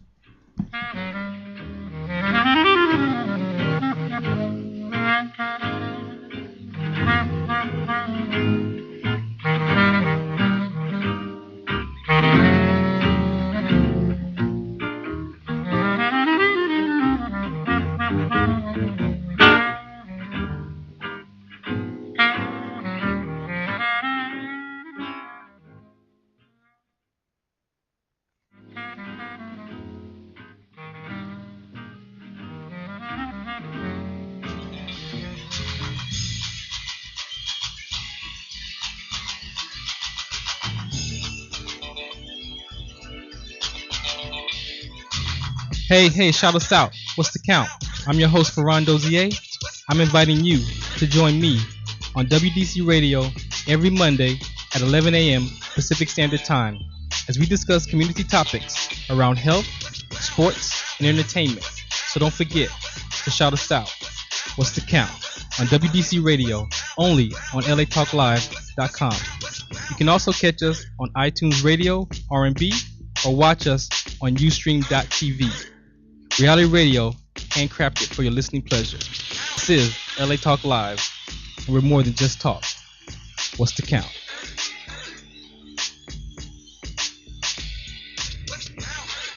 Hi, this is Jean Noel Bassior, inviting you to join me for my new show, The Book Beat, Monday evenings at 6:30 p.m.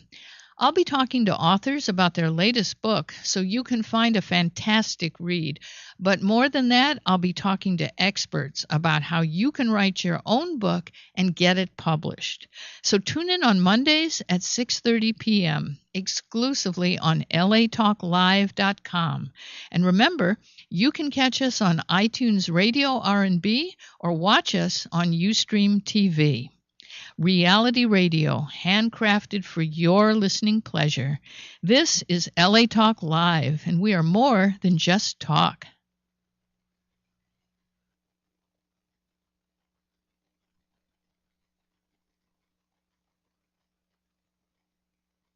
Hey, what's up? It's your girls, Forbidden Gems, inviting you to join us every Tuesday night at 9 p.m. sharp for the hottest, livest talk show, Forbidden Tuesdays. Join us as we expose the new generation of love and dating and help y'all run the game right. Ladies beware, fellas bring out your notepads. So don't forget to tune in to Forbidden Tuesdays exclusively on latalklive.com. You can also catch us on iTunes Radio R&B or watch us on Ustream TV. This is LA Talk Live, and we are more than just talk. You ready? Hands can do incredible things. This is the sound of 326 hands playing Mozart. This is the sound of 10,942 hands showing appreciation. 64 hands building a house for the homeless. 142 hands swimming a triathlon. 18 hands winning the big game. And this is the sound of 2 hands helping to save a life. It's called hands-only CPR, and it's recommended by the American Heart Association. If an adult suddenly collapses, call 911, then push hard and fast in the center of their chest until help arrives. It's incredibly easy and effective. Hands can do incredible things, but nothing compares to using them to help save a life. Find out more about this latest method of CPR at handsonlycpr.org. A message from the American Heart Association and the Ad Council. Walk, run, climb, play. Solgar number 7 can help. Feel the difference for yourself. Solgar number 7 actually shows improvement in joint comfort within 7 days. Now you can start to get back on track fast and pursue the activities you love. Solgar number 7 is a breakthrough in joint care with no glucosamine and no chondroitin. The advanced bioactives in Solgar number 7 help to increase flexibility, mobility, range of motion, and actually shows improvement within just 7 days. 1 capsule once a day is all you need. When stiff joints occasionally say no, Solgar number 7 says yes. Visit Solgar.com and learn more about Solgar number 7 today. That's www.solgar.com, www.solgar.com. Solgar number 7, official sponsors of Here's to Your Health with Josh Lane and LA Talk Live. Joshua Lane, member of the board of directors of Dr. Ann Wigmore's Hippocrates Health Institute, Josh Lane was part of the Dr. Ann Wigmore team that brought wheatgrass, sprouts, and raw foods to a worldwide audience. And now the host of Here's to Your Health on LA Talk Live, Joshua Lane.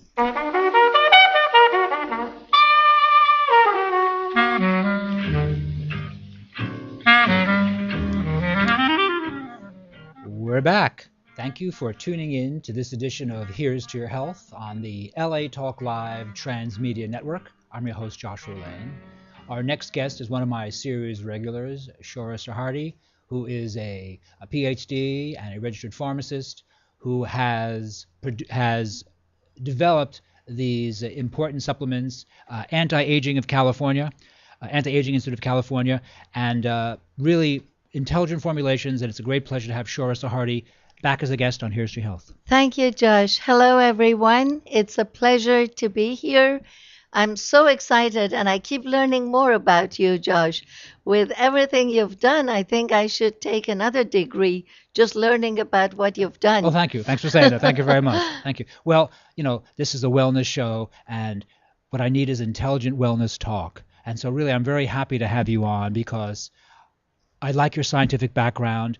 I like the products that you develop. They seem fresh and contemporary. They seem really good formulations. And today you brought one, which you had mentioned before, the enhanced function for men. So as we have not talked about that before, what is the formulation? Why are you proud of that one? We had function for men, and I think you've tried it, or the other friends here in the studio have tried it. They're all based on watermelon extract. It has L-citrulline and L-arginine. And amazingly, with men, the level of testosterone reduces after the age of 40. Mm-hmm. And if we think about what testosterone does in the body, there is not enough to say about it, because for both men and women, and we want to have the equal rights and equal opportunity in the program. But for men, it's very interesting because a lot of the muscle, the build of the men that is stronger from women when we compare them just in nature, without working hard, without bodybuilding, they have hard bones, they have stronger bones, and they have a stronger physique of the body. And that is mainly the only difference between men and women there is that men have more testosterone. Right. But as men age, you will see that they would lose that very strong dominant masculinity, and they will become very loving and caring. And that is because testosterone level reduces and estrogen increases. It's not because of good training, you're saying, Not Shoreh? at all. I see. Not at Oh, all. Shoreh, I see. Oh, my goodness. A lot of people will be very unhappy with you for saying that. Oh, my goodness. But then the men will start gaining weight around the belly, just like women do. And the belly would grow, and that is fat. And the fat contains estrogen. And they become softer. They become more, when we compare them in character, they will become more compatible to women. That is because of higher level of estrogen. And by losing the testosterone, they would lose the desire for speeding the car.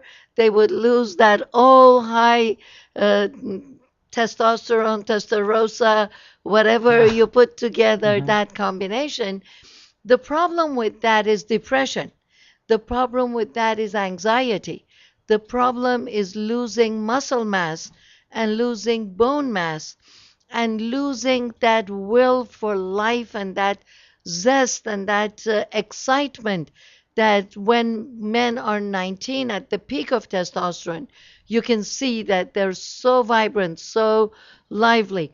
So what enhanced function does is naturally, without injection, without using the gel, and all of those are good in severe cases. But normal, healthy men do not need that. One capsule of enhanced function would increase libido, would increase sexual activity, would increase even the size and the stamina, in addition to keeping the heart healthy, keeping the muscles young and strong, keeping the bones strong, and working against the depression that comes with age. So this is not something for men just to have a more sexual active life. Right. If they want that, perfect. Right. But for a 90-year-old man, for a 100-year-old man, my oldest client turned 106, and really? I'm so happy. And we see that they have life in them. And when we get things back naturally, the life, the stamina, the excitement stays in the body and will not leave you no matter how old you are. Right. Right. And so you were very succinct in all the things you said. You covered a lot of areas. So you're saying that your new formulation for men increases sexual function, and sexual function is simply, from your perspective, for men in their 50s, 60s, or 70s, or 80s, a sign of vitality.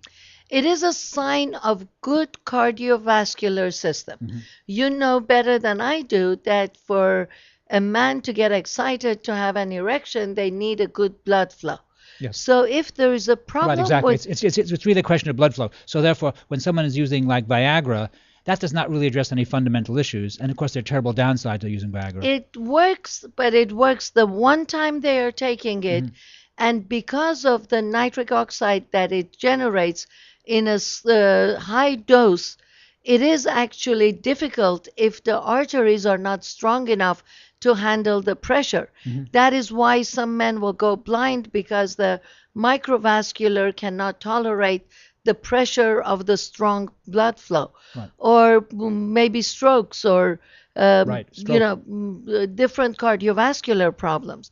But once they take enhanced function for men continuously, the arteries are clean, they are opened, and they will expand with the gradual nitric oxide. So they're always ready, and it's not just about the sexual function, right. It's about a healthy cardiovascular system.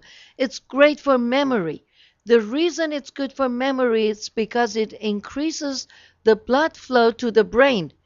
If there is a problem with ED, if there is a problem with erectile dysfunction, be sure that there is a problem with the cardiovascular system.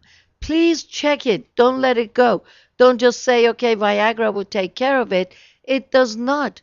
It's a real serious health issue, and it needs to be addressed.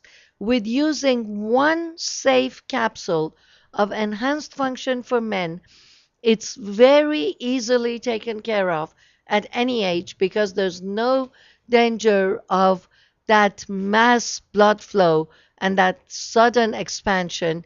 It's a gradual system. It works, it cleans the arteries, and it expands the arteries and prepare the man ready for physical activity, for educational activity. If they want to learn more, they would have a better memory, and for sexual activity. So you're saying that memory is a function of circulation, and the ability to achieve and maintain erection is a function of circulation, and that indeed your nutritional products, because these are not medicines, these are nutrients, will actually accomplish this because, again, memory is a function of circulation, and the ability to achieve and maintain erection is a function of circulation. That seems very straightforward. Exercise needs a good circulation. Right. If you have a strong body and you exercise regularly, you get more oxygen into your body, and oxygen binds to the red cell. The red cell has to flow with a good circulation. Right. So if you do not have oxygen in your blood, you walk 10 steps and you feel tired.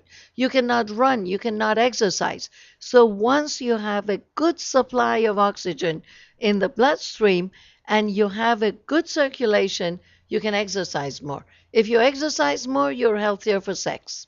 Right. Right. When you counsel clients, do you find that the things you're telling me now, that the clients think, oh my goodness, we never thought of it that way, it makes perfect sense to them? Does it click right in with the clients? It doesn't click right. I wish it did. Oh, well. It takes a little while. Well, they want to make sure that it actually works. Is that yes, it? Yes, yeah, it does work. Once they try it, they would say, oh my God, it really did what you say.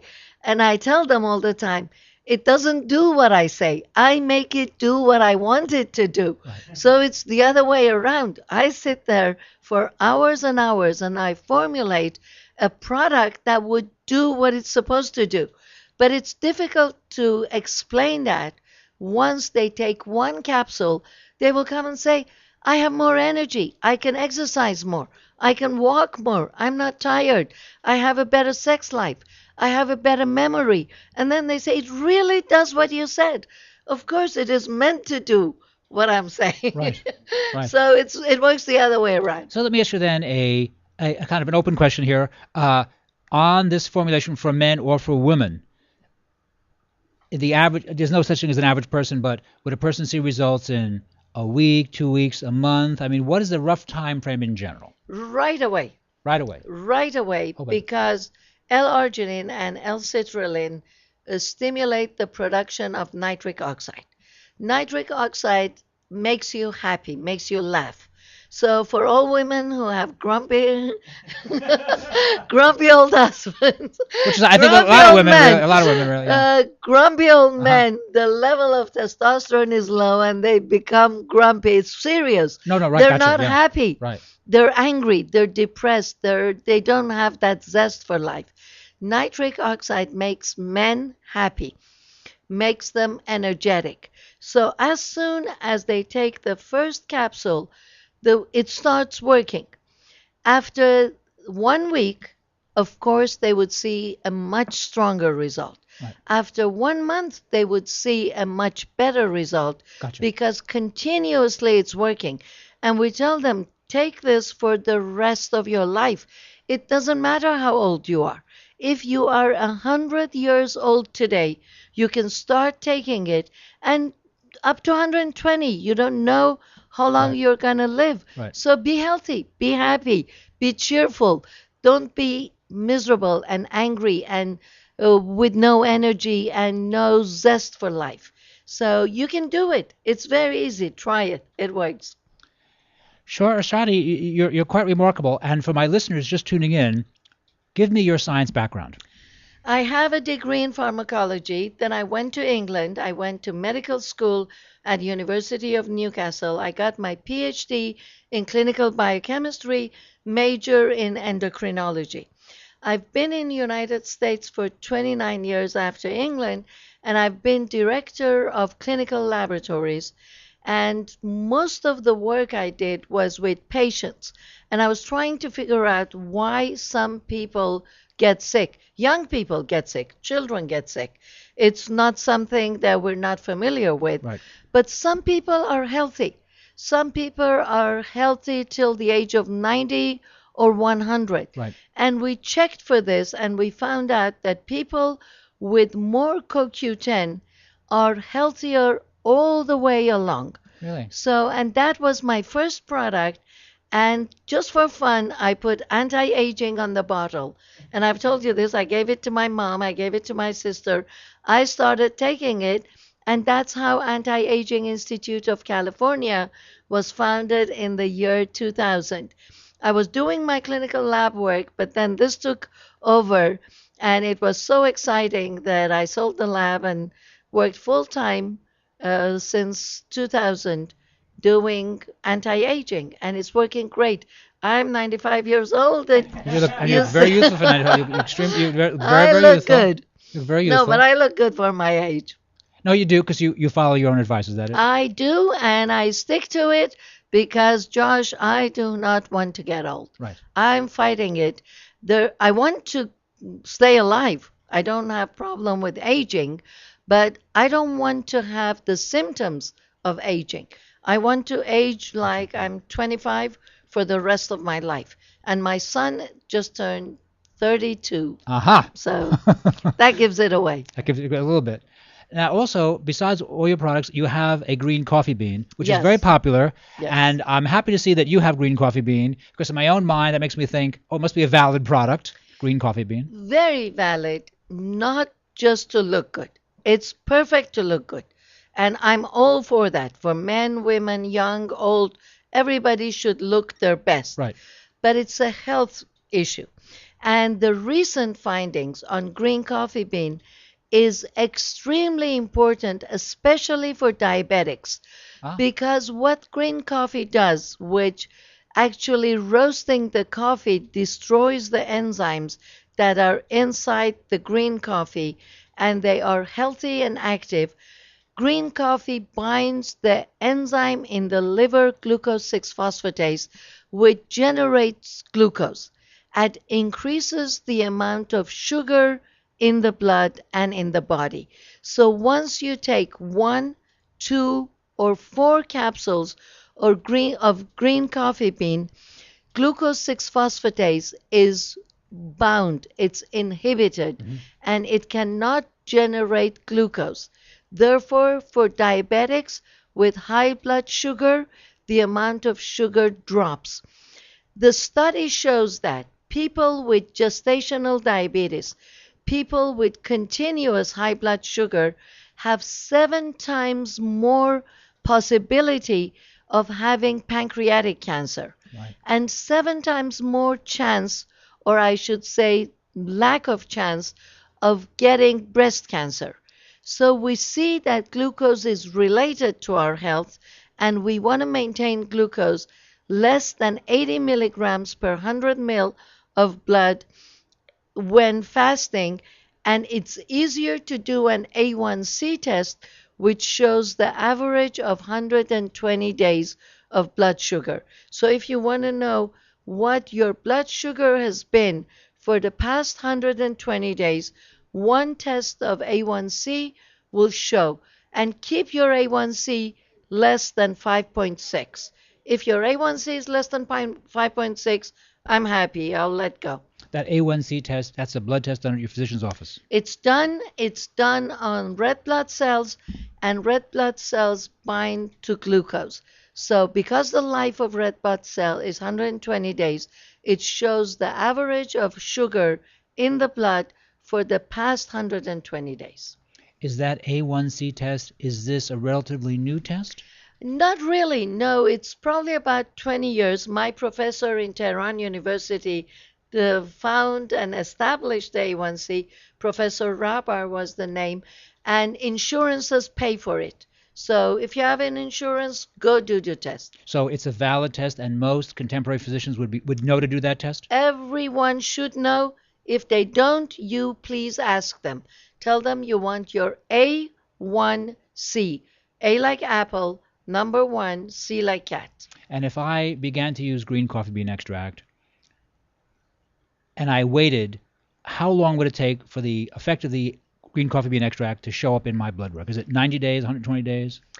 It works right away, again. Oh, really? But if your blood glucose, if we assume that it's at 200 when you're fasting, it's going to take a while for green coffee, even for insulin, to bring it down to 80. So if you continuously take the green coffee and your medication, according to your physician, whatever they're giving you, metformin, whatever medication, and if you're injecting insulin, it will help to reduce the blood sugar. So be careful not to have too low of a blood sugar. If you feel like you're getting dizzy, or if it's too low, eat something sweet, but then for the next day, you can adjust your medication. Because the green coffee does not have any side effects, it's a lot safer to increase the green coffee dose and reduce the medication together with your physician, or if you're injecting insulin. All righty. On your green coffee bean, this is a 400 milligram potency? It's 800. 800 milligrams. Yes. And I should take, as an average person, I use one with breakfast and one with lunch? Usually before breakfast and before lunch. How much before? Like right a minute before or half an hour before? What's the best? Half hour before is perfect because really? That's best? It suppresses the appetite. Right. Because then you will have this with a glass of water. And then in half hour when you want to have breakfast, you're not that hungry. And when you want to have your lunch, you're not that hungry because it suppresses the appetite as well as balancing the blood sugar. We usually feel very hungry when the blood sugar fluctuates. And if we maintain the level of blood sugar, we do not crave the sugar like we do when the insulin is high and when the blood sugar is high. Is there any contraindication to using green coffee bean? The only contraindication is for people who are sensitive to caffeine. We have removed all the caffeine that we could in the capsules. Yes. But it's coffee. There is a slight amount of caffeine. And many people cannot sleep at night. When they have a cup of coffee, they cannot sleep at night. That's why we recommend to take it in the morning and lunch. And it will give you that caffeine boost for the day. It will increase your energy.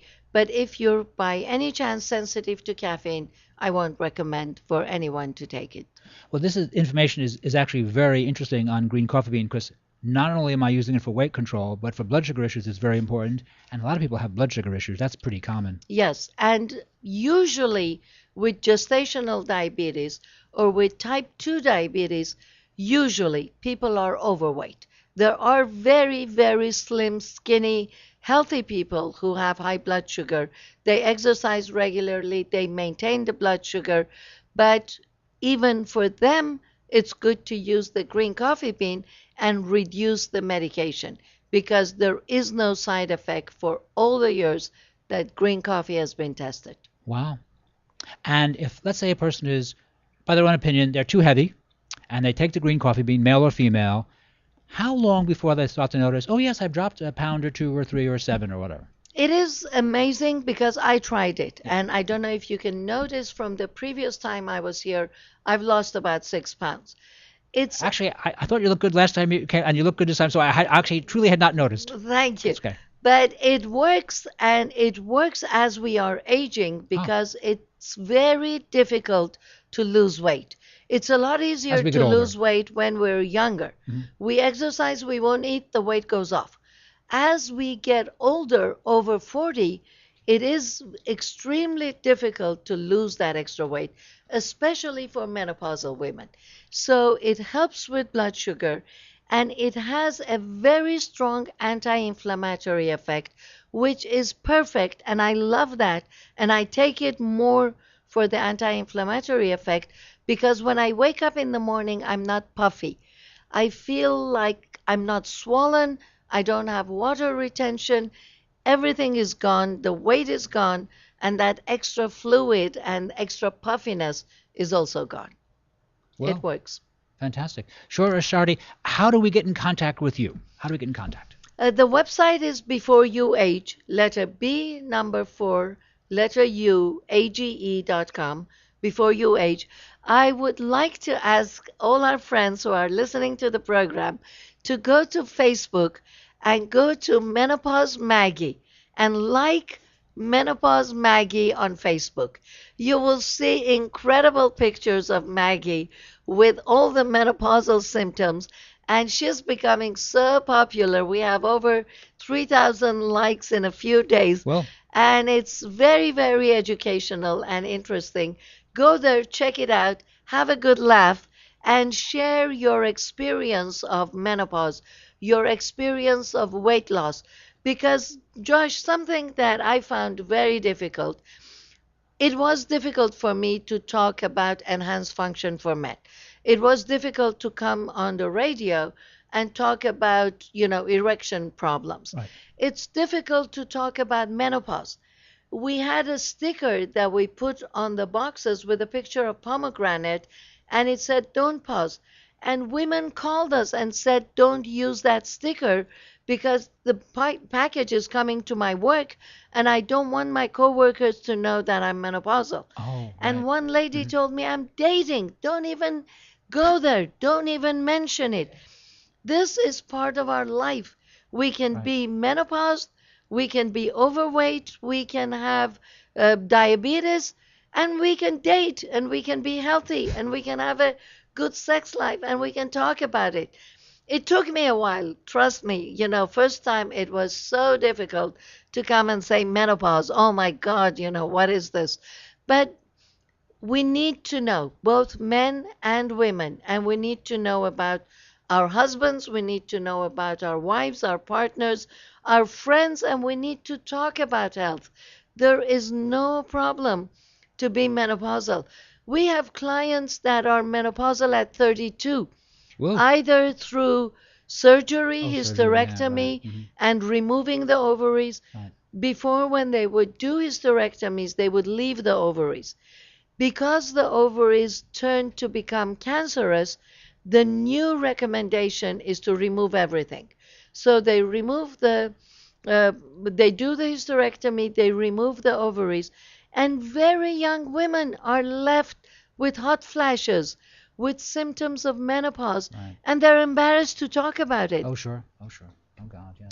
And they wouldn't say anything. And once, I talk about it, they say, I've had young women coming to me and saying, I had hysterectomy at 32, at 33, at 40, women get naturally menopaused. And they have to ask their mothers, their sisters, their aunts, and women don't. I didn't. I never asked my mother.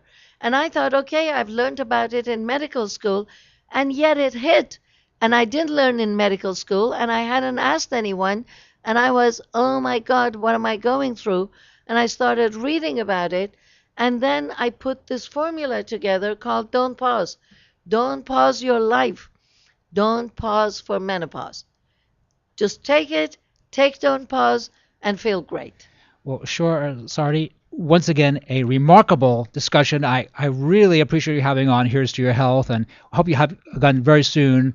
You're listening to Here's to Your Health on the LA Talk Live Transmedia Network. Shoreh Sardi has been our guest. We'll take a short break. We'll be right back after these important messages. Thank you.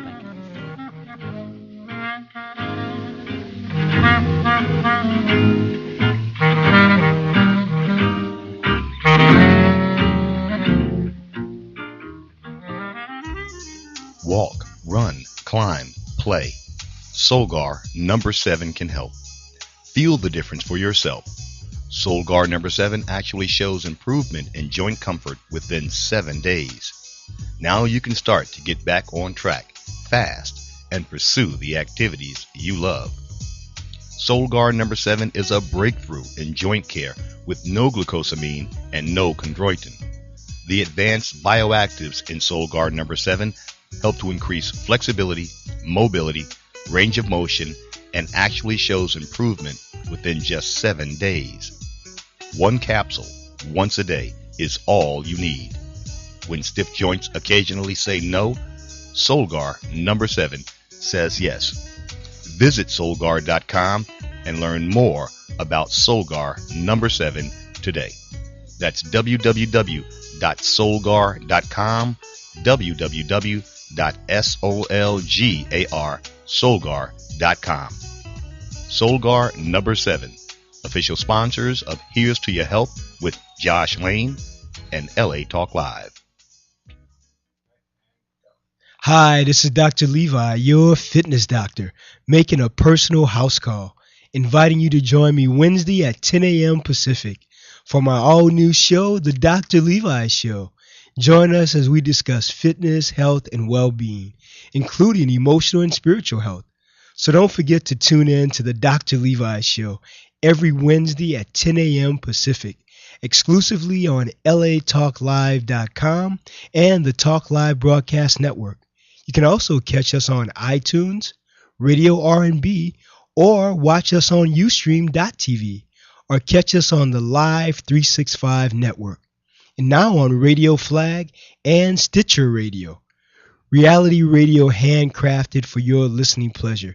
This is LA Talk Live, and we are more than just talk.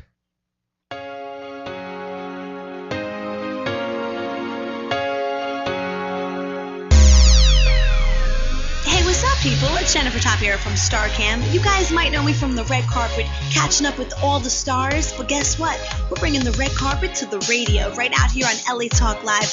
I'm going live Thursday nights at 6 p.m. We got hot topics, celebrities, and much more. We were featured on Chloe Lamar on E!, Howard Stern, T.I.'s Family Hustle. You know how we do. So check it out on Thursday nights, 6 p.m. All things Hollywood, everything celebrity. StarCam Radio? StarCam Radio? StarCam Radio! Oh yeah, follow us on Twitter at StarCam Radio. Hi, this is Angela DeJoseph. Join me Thursday evenings at 6 p.m. Pacific, The Angela DeJoseph Show. We're going to talk about health, wealth. We're going to share news, interviews, and entertainment. So don't forget to tune in to The Angela DeJoseph Show, Thursday evenings at 6 p.m. Pacific Time. You can also catch us on iTunes Radio, Radio Flag, TiVo Radio, and now live on Facebook. Watch and listen directly on latalklive.com. Reality radio handcrafted for your listening pleasure. This is LA Talk Live, and we are more than just talk.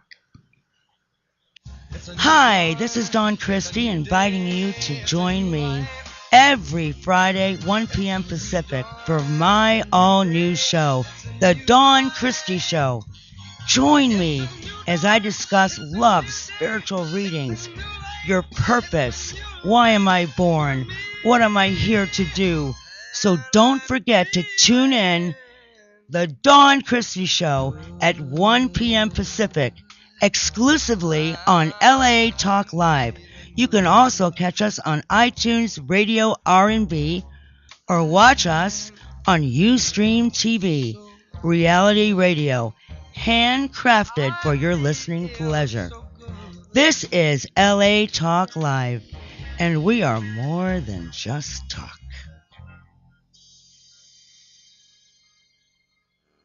Joshua Lane, member of the board of directors of Dr. Ann Wigmore's Hippocrates Health Institute, Josh Lane was part of the Dr. Ann Wigmore team that brought wheatgrass, sprouts, and raw foods to a worldwide audience. And now the host of Here's to Your Health on LA Talk Live, Joshua Lane.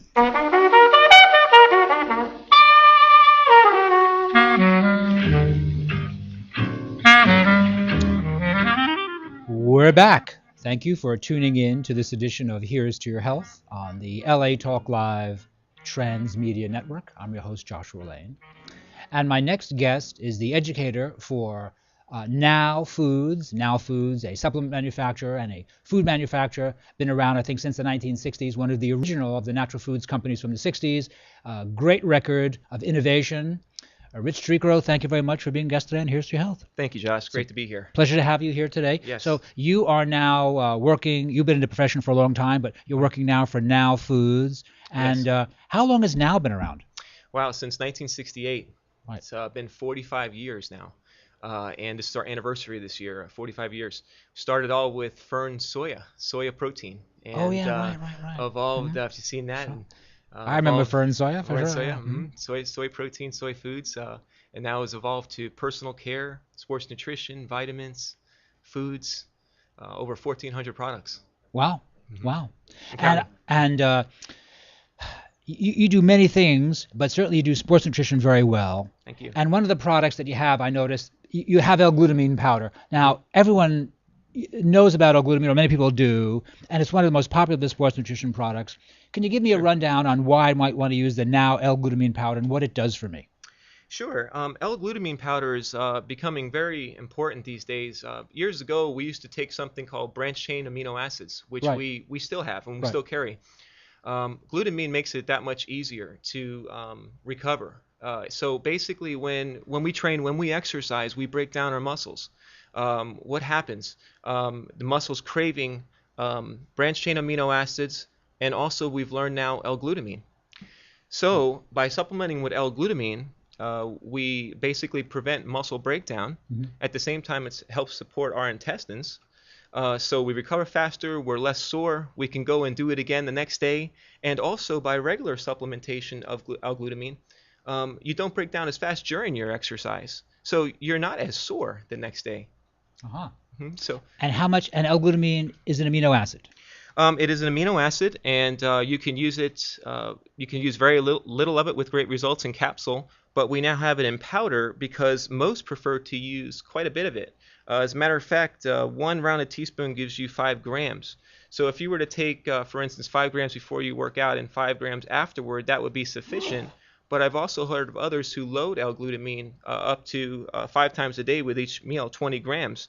So it's very hard to, it depends on your body weight, male or female, there's a lot of factors, but you can get very good results with little, and you can get phenomenal results with a lot. It basically can help to preserve you in whatever sport that you do. Yeah, so the average person could do 5 grams, and it gives them strength and focus and heals stomach ulcers. Pretty much. Right. Yeah, So it's quite remarkable. in your It's words. just amazing. Yeah. It's kind of amazing what it does. Yeah, and really, it really is. Some elite athletes use up to 20 grams a day. Up to 20 grams a day. And you know what's great about this versus, I mean, I don't want to keep making the comparison between branched chain and glutamine because you Right. can use both, but it tastes better in powder than branched chain amino Right. acids. You can put in a little bit of grape juice. It's kind of flavorless. So by using that much L-glutamine, it makes it a little bit easier to take and handle as well. I've also found that the L-glutamine is actually very good for mental focus. You just feel very focused, which is a nice thing to feel. Amino acids in general, I agree, they work, and it's something that we've sold in our industry since I can remember, and we'll continue to sell because it's just people get phenomenal results. And now it has no real taste, the glutamine powder, and I'm supposed to put it in what? Water, soy milk? What do I put it in? Because it's tasteless, you can put it in water. It's just fine. You can also put it in proteins, and as a matter of fact, in whey protein, L-glutamine is very abundant. L-glutamine is the most abundant amino acid in your entire body. So unlike some other amino acids, when you use it in conjunction with others, it's not going to affect or go against the absorption of other amino acids. So you could use it in your protein shake to fortify it. You can use it in juice and water. However clean you want it to be, you can put it into any beverage of your choice. Now, the Now L-glutamine powder, these are all Now products. Yes. And so Now is a major American manufacturer of supplements. That means they manufacture their own supplements in their own laboratory. Is that correct? Yes. As a matter of fact, we're becoming a minority these days. We are not only growing, but we're also family owned and have been family owned since 1968. No intentions of going public. Because of that, we've been able to keep the costs down and by doing everything in house, that also keeps the costs down. And people find that favorable these days too, because we have all these great supplements to use, but they're very expensive. So how do we get to use all of these things at the same time, afford them? And that's, Now has always believed that natural is better, and we built the philosophy of the company on that. But also to how do we make these products affordable for people to use and to try different things that can support them with things like exercise. And where's your facility? You have a couple of labs, but where's your big lab? Our main facility is in Bloomingdale, just in Chicago area. In Illinois. Yeah, basically Illinois. And we just built a new manufacturing facility, also distribution in Sparks, Nevada. So now we can service the country both out of the Chicago area and in Nevada. But we're also doing things. We're also doing interesting things in Nevada right now. Like we are making more soft gels, our own in Nevada, and also our times of distribution have improved. Our fill rate has improved with all of the supplements now, 1,400 plus supplements because of the additional facility. So again, just being able to get these great products out to people a little bit easier because of the growth. And you have your own in-house laboratory to analyze raw materials, and you have PhDs on staff who monitor all the scientific testing to make sure you have the right raw materials. And when you put a product together, a multivitamin, and it says it has 100 micrograms of chromium percolinate, it has 100 micrograms, not 99 or not 106. That's a great point, Josh, because we pride ourselves in our testing and our quality. We test, and it seems like we test again and we test again. We're not only GMP certified now, but we're CGMP, very current. Our testing procedures are second to none. We can produce organic products at our facility now, non-GMO products at our facility now, gluten-free products that are organic, everything. So that, I think, is something that we just won't compromise on is quality. And having all those things you mentioned just enables to do that a bit easier. Yes, one of the things that I've noticed, many people will go to a website and read good information on a website. And then they buy a product that's inferior, because the problem is the information that was offered was good, but the product has no track record. You're not really sure what kind of facilities they have, how good their equipment is. Do they have equipment from the 1970s when things were much less sophisticated, or do they have equipment that's contemporary that can really analyze raw materials and really guarantee when you have a multivitamin that indeed it has exactly what they say, not more or less. And the old equipment from the 70s didn't have the technical capacity to do that. Yes, and the GMPs that have come down have made that strict on our industry. And fortunately, for those testing procedures that we have now at the current CGMP facility, I'll give you an example. We can take any product we have here, whether it's L-carnitine, we use a brand name ingredient, Carnipure. Well, before it was, okay, you're buying a brand name ingredient, you can trust that brand name ingredient, buy it, put it into your products, manufacture it in with your products, send it out the door and be okay, because you know you're buying from a reputable raw material provider. But no, we take it to the next level. We not only buy quality raw materials like Carnipure, but then we take it back to our facilities, test it again, and test it before it goes out the door. Yes, in other words, you mentioned you mentioned Carnipure. So in other words, you want us to know that when Now has formulations, they use certain raw material suppliers who have done the science and brought the products to market, and you incorporate those in your formulation. Absolutely. Yep, and we test them again. All right. Now, I do have a question about something which, for some reason, even though it's very popular, continues to be controversial among some coaches, and that is the use of creatine monohydrate. Now, creatine monohydrate, you have a creatine, I think this is your creatine right here. Sure. I think we're showing that on camera. Now, creatine is very popular worldwide. I believe creatine is the #1 selling sports supplement in the world. Why does creatine monohydrate continue to be controversial among some? You know, it shouldn't be. It can become. I think because, in all honesty, you get results from creatine. It's one of the few things you can take and almost immediately tell a difference. What kind of results do I get from creatine monohydrate? It's all about ATP production. How do we produce more adenosine triphosphate? Adenosine triphosphate is what allows our heart to beat, our strength to come out, be able to take a few steps when we get up in the morning in the day. So by supplementing with a supplement called creatine monohydrate, theoretically, we can increase the adenosine triphosphate in our body, allow more energy production, but also has another benefits, a lot of benefits actually, and that is if you're working out or you're doing resistance training, it can cause the muscle to retain more water, more fluid. Now, not water retention, which is a bad side effect. You don't want that. But inside the muscle. Now, what is our muscle composed of? Usually, it's about depending on what you read, 90% water, only about 10% protein. So what happens is what does the muscle contain again? About 90% water and only 10% protein. Oh, I see. Okay. So mostly water in our muscles. A lot of people don't realize that. So by taking in creatine monohydrate, you basically, what you do is you hydrate yourself and your body and your muscles. It allows you to become stronger. It gives more support to your joints, your ligaments, your tendons. Allows you to work out a little bit easier, recover a little faster. So I think as far as it being controversial, you could get creatine from red meat when you eat red meat. Now maybe it works so well because a lot of us, for the right reasons, have eliminated excessive red meat due to fats and cholesterol and whatnot. But by supplementing it, it makes it that much easier. And in addition to creatine, I wanted to mention D-ribose as well because this basically complements creatine really, really well. It's basically a sugar, is what it is.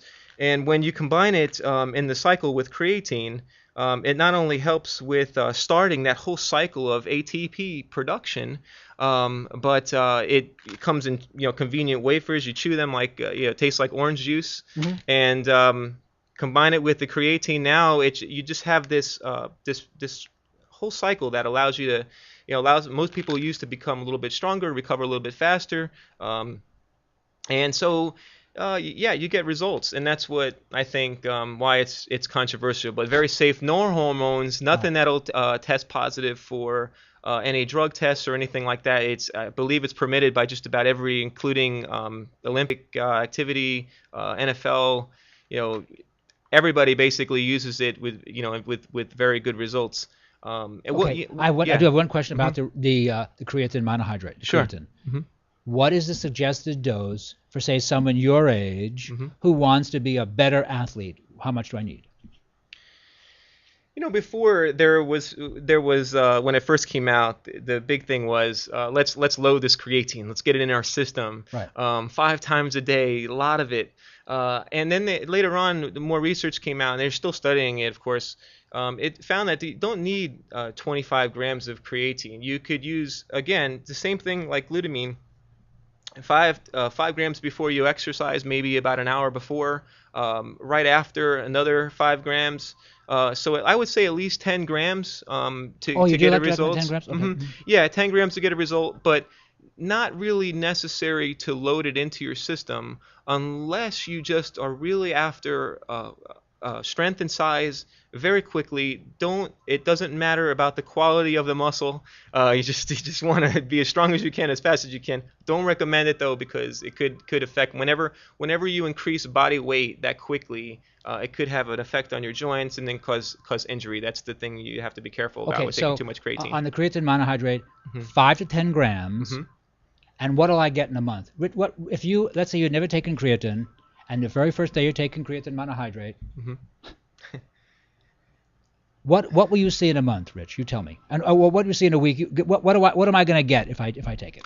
I would say the first time you use it, you may experience some a feeling of strength energy, not a high like you would with caffeine. Even the first time you take it, a lot of people like to use it with sugar to promote insulin. And basically, if you were to go into the gym or run or do the exercise that you like to do, you should experience some strength energy right away.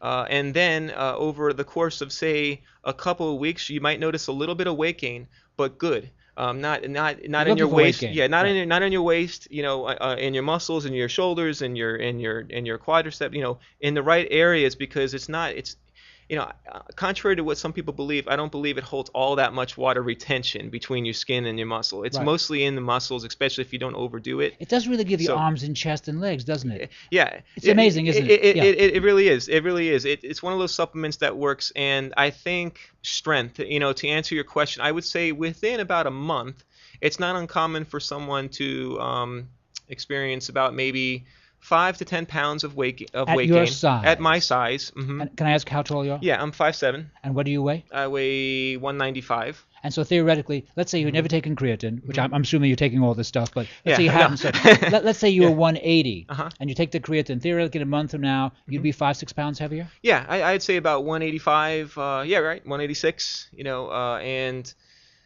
a lot stronger, but healthy. Otherwise, just focusing better, workouts to be a little easier, recovery a little better, and especially if you combine it with the D-ribose again, that as far as the energy aspect of it, along with the strength, is a really good combination. And let us say that we have someone, let's say your grandma. Let's say have an older person, a woman, who really had been maybe sickly recently, doesn't want to gain any weight, but really does want to gain strength. How could that person use the creatine monohydrate successfully? As long as they're healthy, and what I mean by healthy is their heart's healthy, and otherwise, it could help with their heart, because adenosine triphosphate helps strengthen the heart and nourish blood cells, nourish your cardiovascular system. So I think, if anything, even people, no matter what age, whether young or old, with creatine, ribose supplements like this, as long as they're not overly done, which we mentioned before about loading, if you just take it normally as prescribed, basically before and after you work out, it should only help them increase their energy and actually be very healthy for them to do. So let me ask this as a theoretical question. Let's say we have a woman who is 60, 70, 80, and they've been sick recently and they want to gain a little strength back. Would they use, say, 2.5 grams of creatine, and then say in a month they would think, oh yeah, I feel stronger? Yeah, 2.5 grams of creatine, and the supplement we talked about earlier, that glutamine. Maybe they take. Glutamine is what you like to. Yeah, maybe they take 5 grams of creatine before a physical activity. Maybe they take 5 grams of glutamine after activity, and they should experience more energy, faster recovery, but and I'm feel asking, a lot better. Would there be weight gain? Would that woman at 5 grams of creatine gain weight? Because women don't want to gain any weight. No, not at that low of a dosage. If she loaded it, sure. And all these supplements, Josh, they're consistent with, the dosage is consistent with how active you are too. If this, I don't like to see age as something. To me, age is just a number. I mean, if that person, that woman you're referring to, 60, 70, 80s in the gym every day and doing resistance training, right. She would do incredible and not gain any bad weight. No, nothing. It wouldn't alter her body fat ratio or in a bad way. No. Oh, and then the third item we talked about D-ribose. Now D-ribose is relatively relatively newer on the scene. It's only been Mhm. around, what, 5-6 years mostly that people Yeah, really start only to 5 or 6 years. notice it? Yeah, recently, and it comes in a powder. It comes in tablets. We use a brand name raw material, Bioenergy Ribose, and Bioenergy is yep. known as they're the principal supplier. Yeah. I mean, they did the original science on that. They brought it to market. I'm not exactly sure on that, but if they haven't, they're right there. Right, I think. And the quality of the raw material is very good.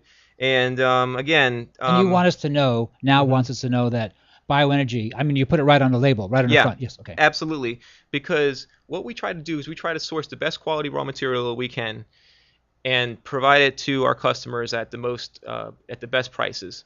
So we want you to know there's nothing, because a lot of times there's a misconception out there. People think lower prices means bad quality, right? Right. It could mean that. I guess, and not the case with Now Foods. So yeah, we in fact advertise it and put it out there when we use brand name raw materials versus say, and there are some genetic material too. I mean, for instance, vitamin C is ascorbic acid. It's great for collagen production in the skin and all, but vitamin C is vitamin C. There are different brands of vitamin C, but it's perfectly okay to use a generic vitamin C, whereas say with other products we have like ZMA, maybe you want to use the quality raw material. And by the way, what exactly is ZMA, by the way? I know it's an important thing too. Zinc magnesium aspartate.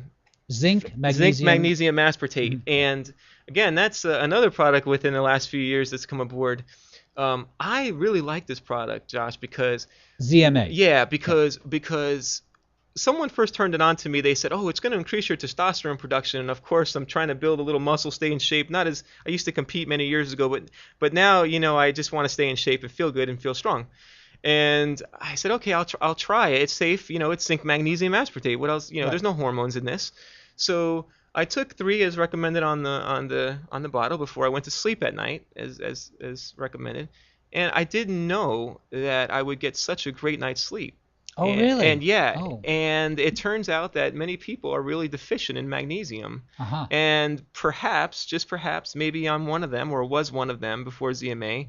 And also the zinc can hurt, as a male. As there's a lot of research on prostate. And helping support the prostate. It's just I was very surprised. My recovery, feeling better, getting a better sleep. I recommend that now to just about anybody. Both. I mean, doesn't matter if you're male or female. It's just a great supplement for. The first thing I tell people about who are having a hard time sleeping is ZMA. Believe it or not. Wow, I just had no idea. I thought it was more an athletic product. Yeah, okay. Yeah, and it's fantastic. Very very good product, and helps recovery. And that's again just all about taking care of ourselves and helping to promote recovery and strength and being able to get up and do it again the next day. That's what a lot of our sports nutrition products enable you to do.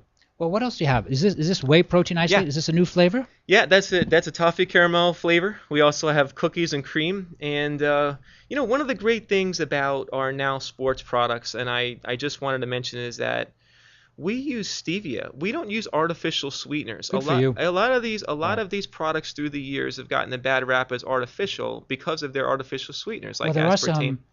There are some products that they sell their ideas in a product to a market who doesn't really care about ingredients, whereas Now has always been involved with the natural foods community. Yes. Which is frankly, I think, a smart move. It's just a better product. I mean, creatine is great or whey protein is great, but you don't want stuff with artificial color or flavoring, in my opinion. Yeah. However, many teenage boys who don't know the difference, they will buy products that I feel are less carefully manufactured. Right. And that's the thing. I mean, you mentioned whey protein isolate, and isolate, it happens to be the highest quality whey protein that you can buy. It's a little more expensive, but at the same time it's a little bit higher quality. It's definitely got a higher content of glutamine and amino acids. It also is virtually it virtually contains no fat and is lactose free. For me, that's a problem. Lactose is a problem. It wasn't when I was younger, but now that I've gotten a little bit older, lactose tends to bother. Lactose gives a lot of people gas. It does, it's just the way it is. And whey protein isolate, at least ours and many in the industry, has the least amount of lactose. Oh, I see. So that's what makes it to me very important. Couple that with no artificial flavors. Another thing that now is implemented. We do things that better the industry, and recently we implemented more testing on our products that test now for things that athletes could be disqualified for, whether it be artificial hormones, growth hormone, even things, believe it or not, like erectile dysfunction drugs that are perfectly acceptable for people to use with a prescription, athletes can be banned and disqualified for now. So we've developed a testing method to test for these things, and we're sharing it with the industry because we feel that sports nutrition is a very important category. It's just that it sometimes gets a bad rap. And I got into this industry when I was a 13-year-old kid just looking to gain weight. I've been in the industry ever since, and I wish they had things around, testing methods around then to protect us from everything out there. But now that we do, let's take advantage of it and know that there's great sports nutrition supplements that you can use that you don't have to be afraid. Oh my gosh, am I gonna fail a drug test if you're at the competitive level, a national level? Well, Rich, how do we buy now products? Where can I buy them? You buy them at fine independent health food stores. That would be because when you go to a health food store, you get the information that's so important when you go to your independent health food store. And also, I work with all the health food stores in the area, and especially Southern California and abroad, to offer so that they can offer great prices to their customers. We already have a great price with Now Foods as it is, but yes, please go to your local independent health food store. Ask for Now Foods. Ask for Now Sports, personal care, vitamins, foods. Anything, you can be assured that anything you buy from Now Foods, you're getting the highest quality possible at the best price. Well, Rich from Now Foods, thanks for being a guest today on Here's to Your Health. Thank you very much. Thank you, Josh. Thanks for having me. My pleasure. You're listening to Here's to Your Health on the LA Talk Live Transmedia Network. I'm your host, Josh Lane. We're going to take a short break, and we'll be right back after these important messages.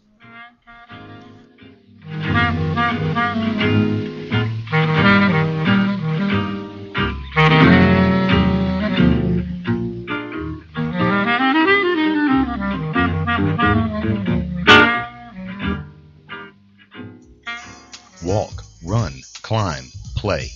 Solgar number 7 can help. Feel the difference for yourself. Solgar number 7 actually shows improvement in joint comfort within 7 days. Now you can start to get back on track fast and pursue the activities you love. Solgar number 7 is a breakthrough in joint care with no glucosamine and no chondroitin. The advanced bioactives in Solgar number 7 help to increase flexibility, mobility, range of motion, and actually shows improvement within just 7 days.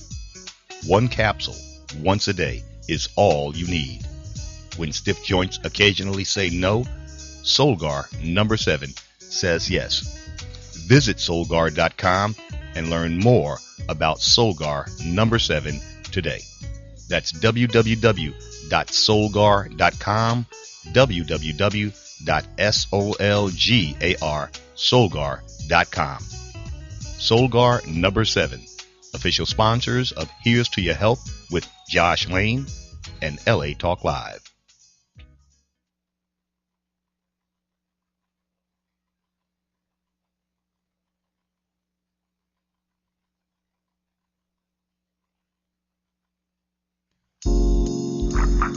Journey Sisters is an organization that embodies and captivates women from all walks of life.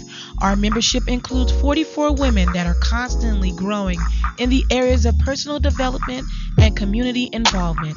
Monthly, we offer free leadership classes at McCade's Restaurant. Journey aims to inform women in the areas of heart disease and HIV and AIDS. Experience the journey now by logging into www.journeymosaicinc.com. Toll free 888-906-56 5519. Journey with no excuses. Brooksy, maker of fine laptop apparel, laptop covers and sleeves, iPhone covers, and unique home decor. Brooksy laptop sleeves are made to order and can be custom made to fit your computer. Just send a message with your order telling us the model and the dimensions of your laptop, and we'll make you your very own sleeve in whichever design you choose. Any of the pillow designs can be turned into laptop sleeves too. Remember, Brooksy for all your computer embellishment needs. You can find Brooksy at www.brooksy.com. That's BROKESY.com. And remember to tell them that you heard it here on LA Talk Live. We are more than just talk.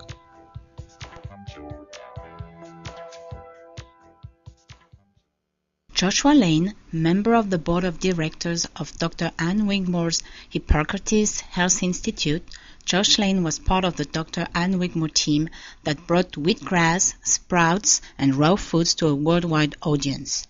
And now the host of Here's to Your Health on LA Talk Live, Joshua Lane. We're back. Thank you for tuning in to this edition of Here's to Your Health on the LA Talk Live Transmedia Network. I'm your host, Joshua Lane. It is a great pleasure today to have Mr. Robbie Robertson, American bodybuilder, winner of the Mr. Olympia title, winner of the Sando title, who wrote the book, The Black Prince, My Life in Bodybuilding, Muscle versus Hustle, which is out now. And Robbie was inducted about a couple weeks ago, Muscle Beach Bodybuilding Hall of Fame, Memorial Day 2013. And now Robbie is in a new series, a new reality series, Kings of Iron from United Artists. Robbie Robinson, strong and fit at 67. Robbie Robertson, welcome to Here's to Your Health. Thank you very much. No, it's a great pleasure to have you here. You are one of America's greatest bodybuilders. I think Joe Weider said that, actually. You know, I'm just quoting Joe Weider. Yeah, I think I was Joe's favorite.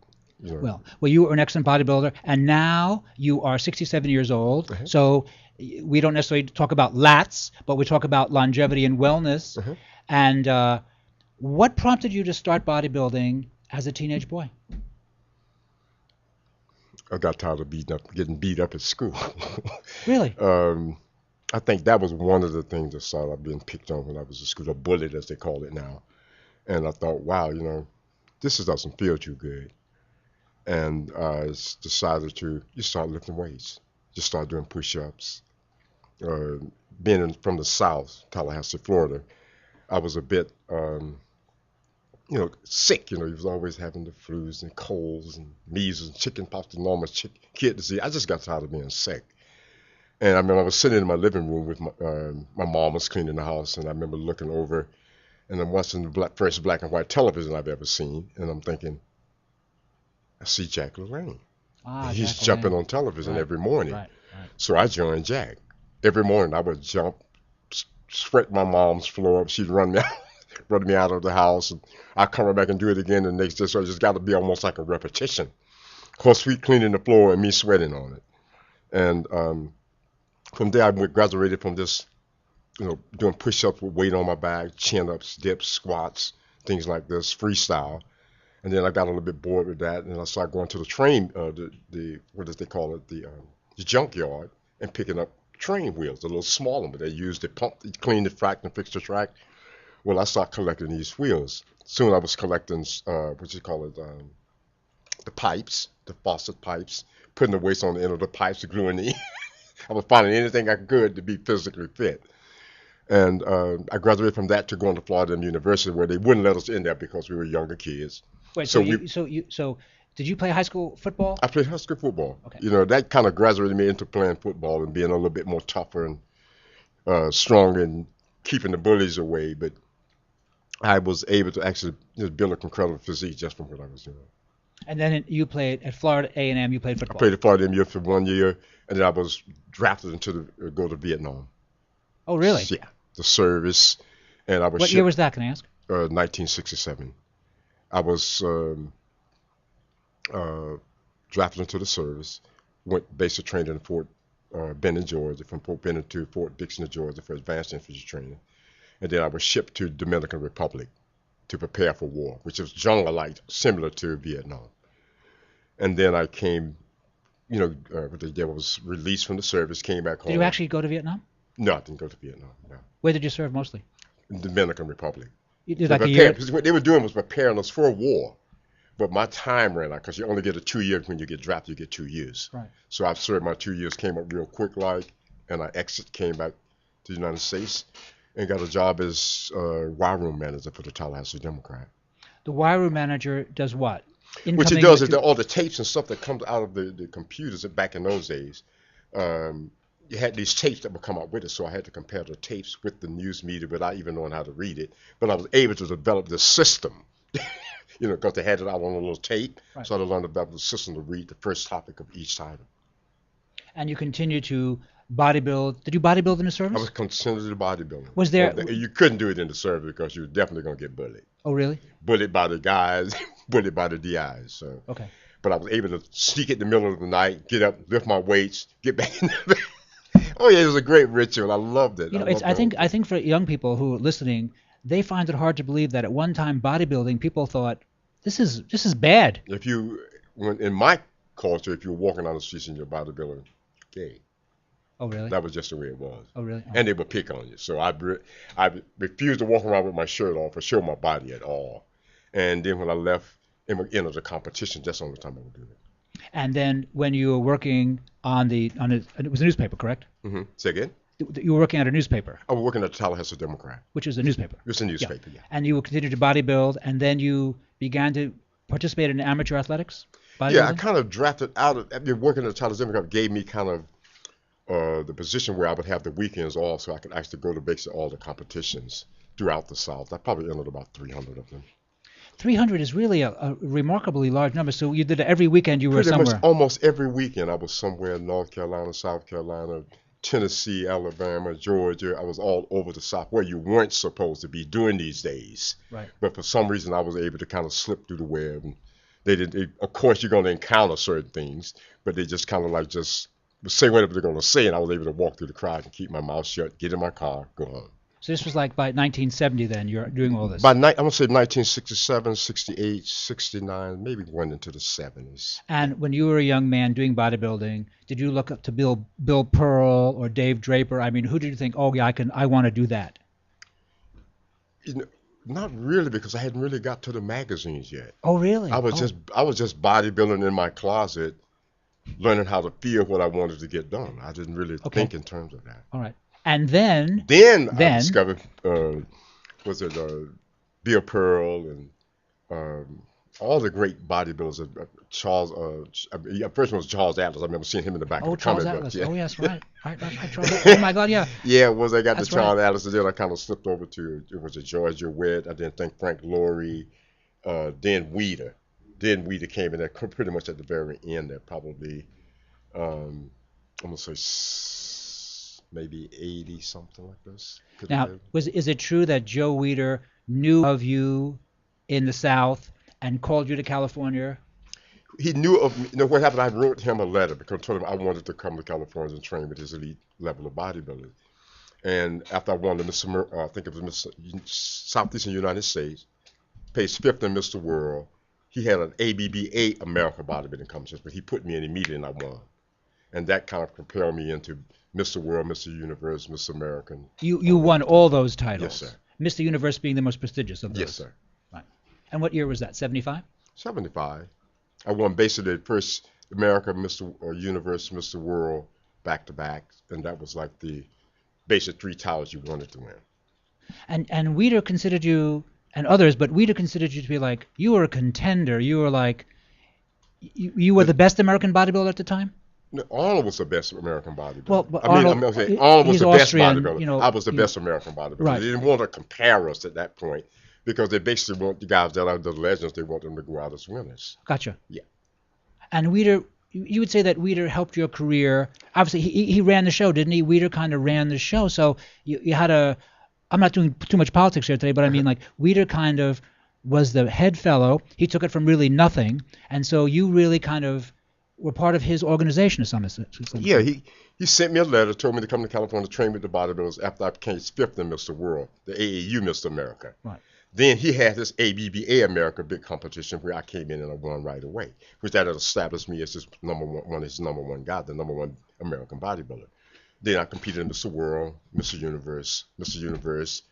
Then I won Mr. International and several other world titles. And from that point, I went into the Mr. Olympia training. Yeah, in preparation for your appearance on my show, I went through your background and chatted with friends who love bodybuilding, and they said that, among other things, in September 80, I think it was in 83, you were on a magazine cover, and that was the best-selling magazine cover up to that date, the best-selling fitness magazine cover? Yeah, they didn't really talk about it, but I went in the office with one of the, the advertisers, or people that put the advertising on me. She said to Robbie, this is the best-selling magazine ever. I think it had myself and Patsy Chapman on the cover. And as a matter of fact, a guy brought it to me today in the gym, and I signed it. Oh, really? Oh, that's very nice. Oh, that's very nice. Oh, my goodness. goodness. That was real cool. I like that. What would you say that you brought to bodybuilding that you kind of added to the literature, that was people thought, oh, we didn't notice before, now we'll add this to the literature, and we'll kind of listen to Robbie on these ideas? What was it you brought? Was there did you bring dance movements? You brought a certain grace to it that Arnold, great size, etc., that he didn't actually have. Was that what you brought to it? Yeah, I think it helped create more of an illusion. I myself, as I was talking to the receiver, I was saying to him that I spent my time in a closet being a bodybuilder, and all my weights and everything was in this closet. And I was practicing yoga before that probably even was a yoga. I was lying on the floor and believing that was this incredible energy that was entering my body, helping me create this image that I wanted to create in my mind, and develop these muscles that I thought nobody would think that were just off the cloud. That's what I was thinking in terms of. Right. And when I trained in each body part, I would think that way. I thought that everything that I was doing is going to transmit into something. I'm not sure if a lot of people think that way as a bodybuilder, but even whatever I do, I always think that it has to go into something better than it is before. And that's what I did with my physique. And that's what everybody appreciated, I think. And you also, is Frank Zane older than you? Was he around before you? Frank was before me. He won the Miss Olympia I think it's 2 or 3 times. And I thought one of the most incredible physiques ever. Right, and so therefore, and he also, like you, felt that the reason the sport is, everyone sees your era as the golden era is because the men isolated every muscle, and they really showed definition and form, and the new men who are just way bigger, but kind of puffy. Yeah, they look.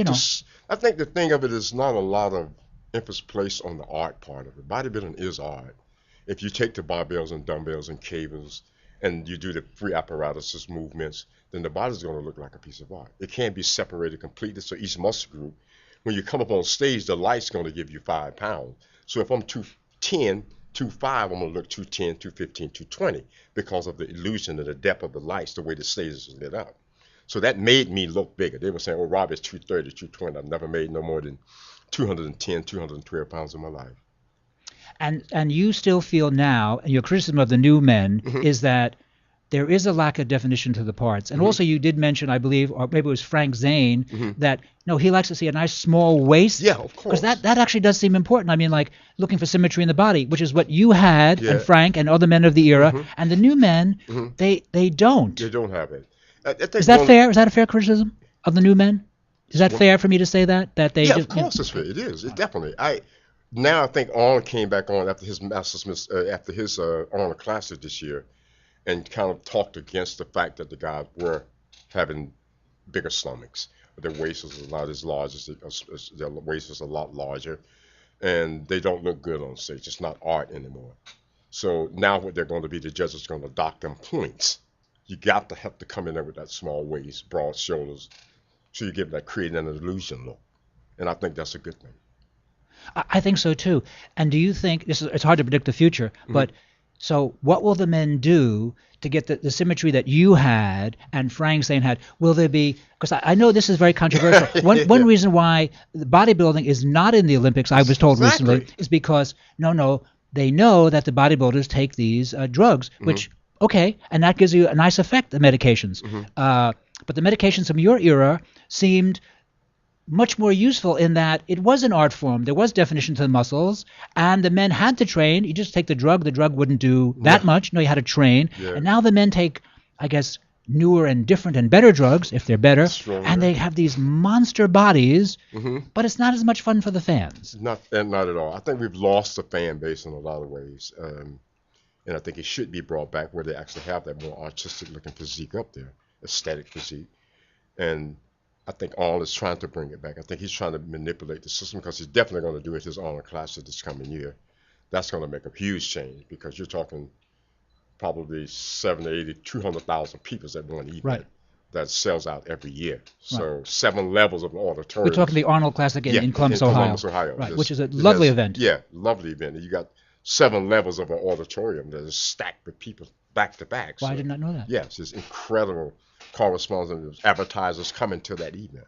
Now, I may ask you this. It might be embarrassing. You might want to go there, but obviously, the men to get the size in the 70s and 80s and today, they're using some medications or drugs, and it's obvious that they'd have to be.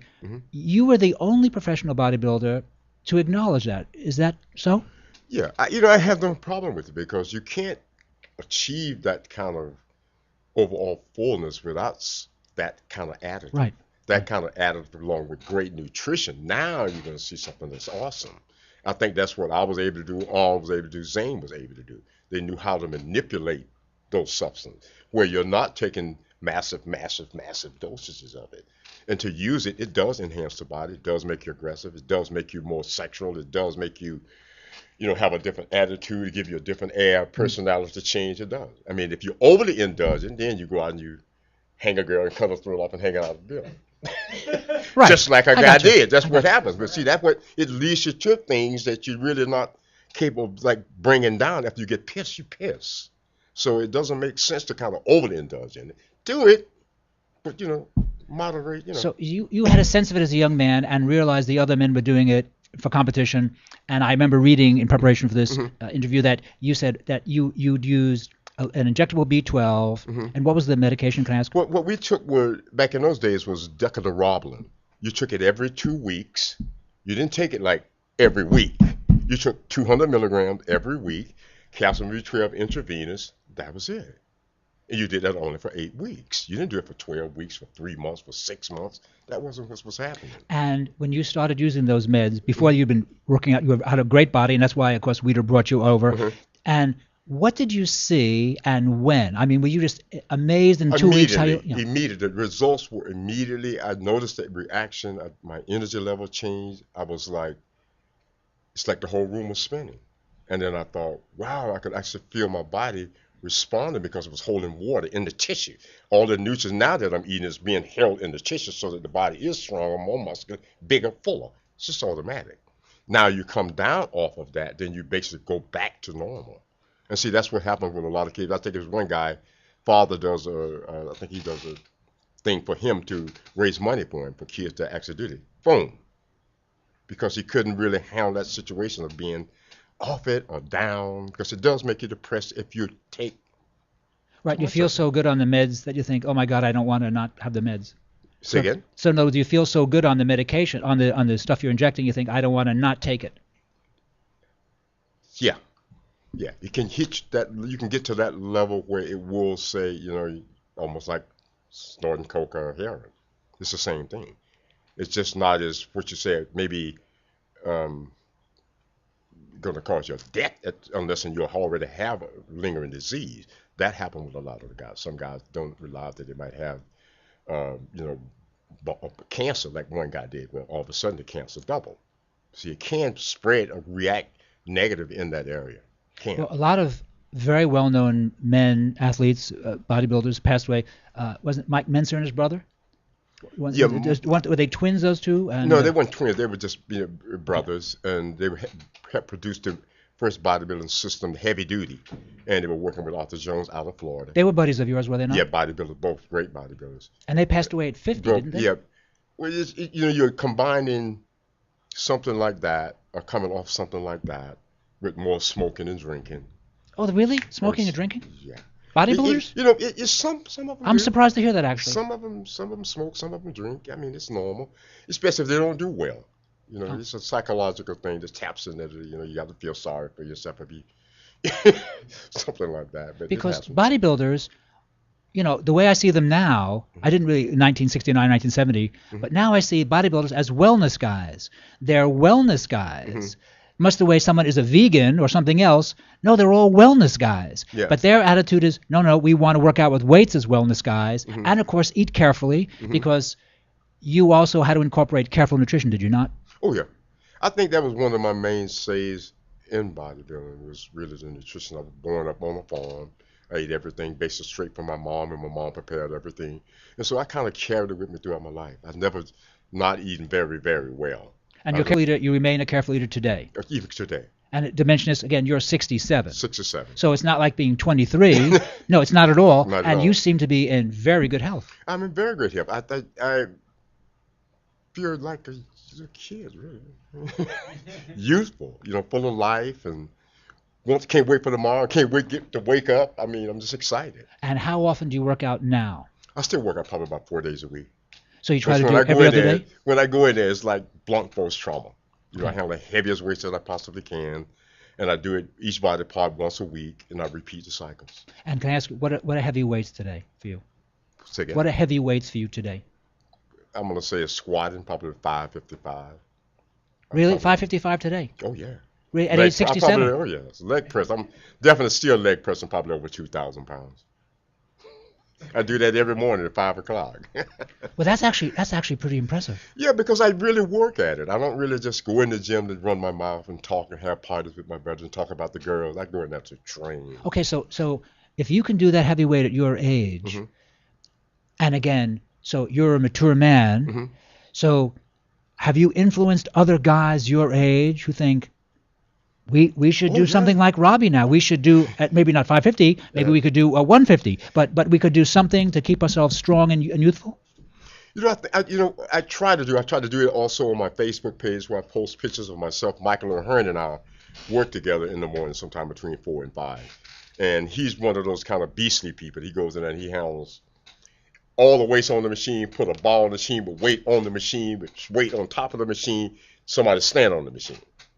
Now you're talking about 3,000 pounds, 2,500, 2,800. And he does that because he likes to do it emotionally. It's a fun thing. He wants to show what he can do. No, he wants to get in there and bust his butt.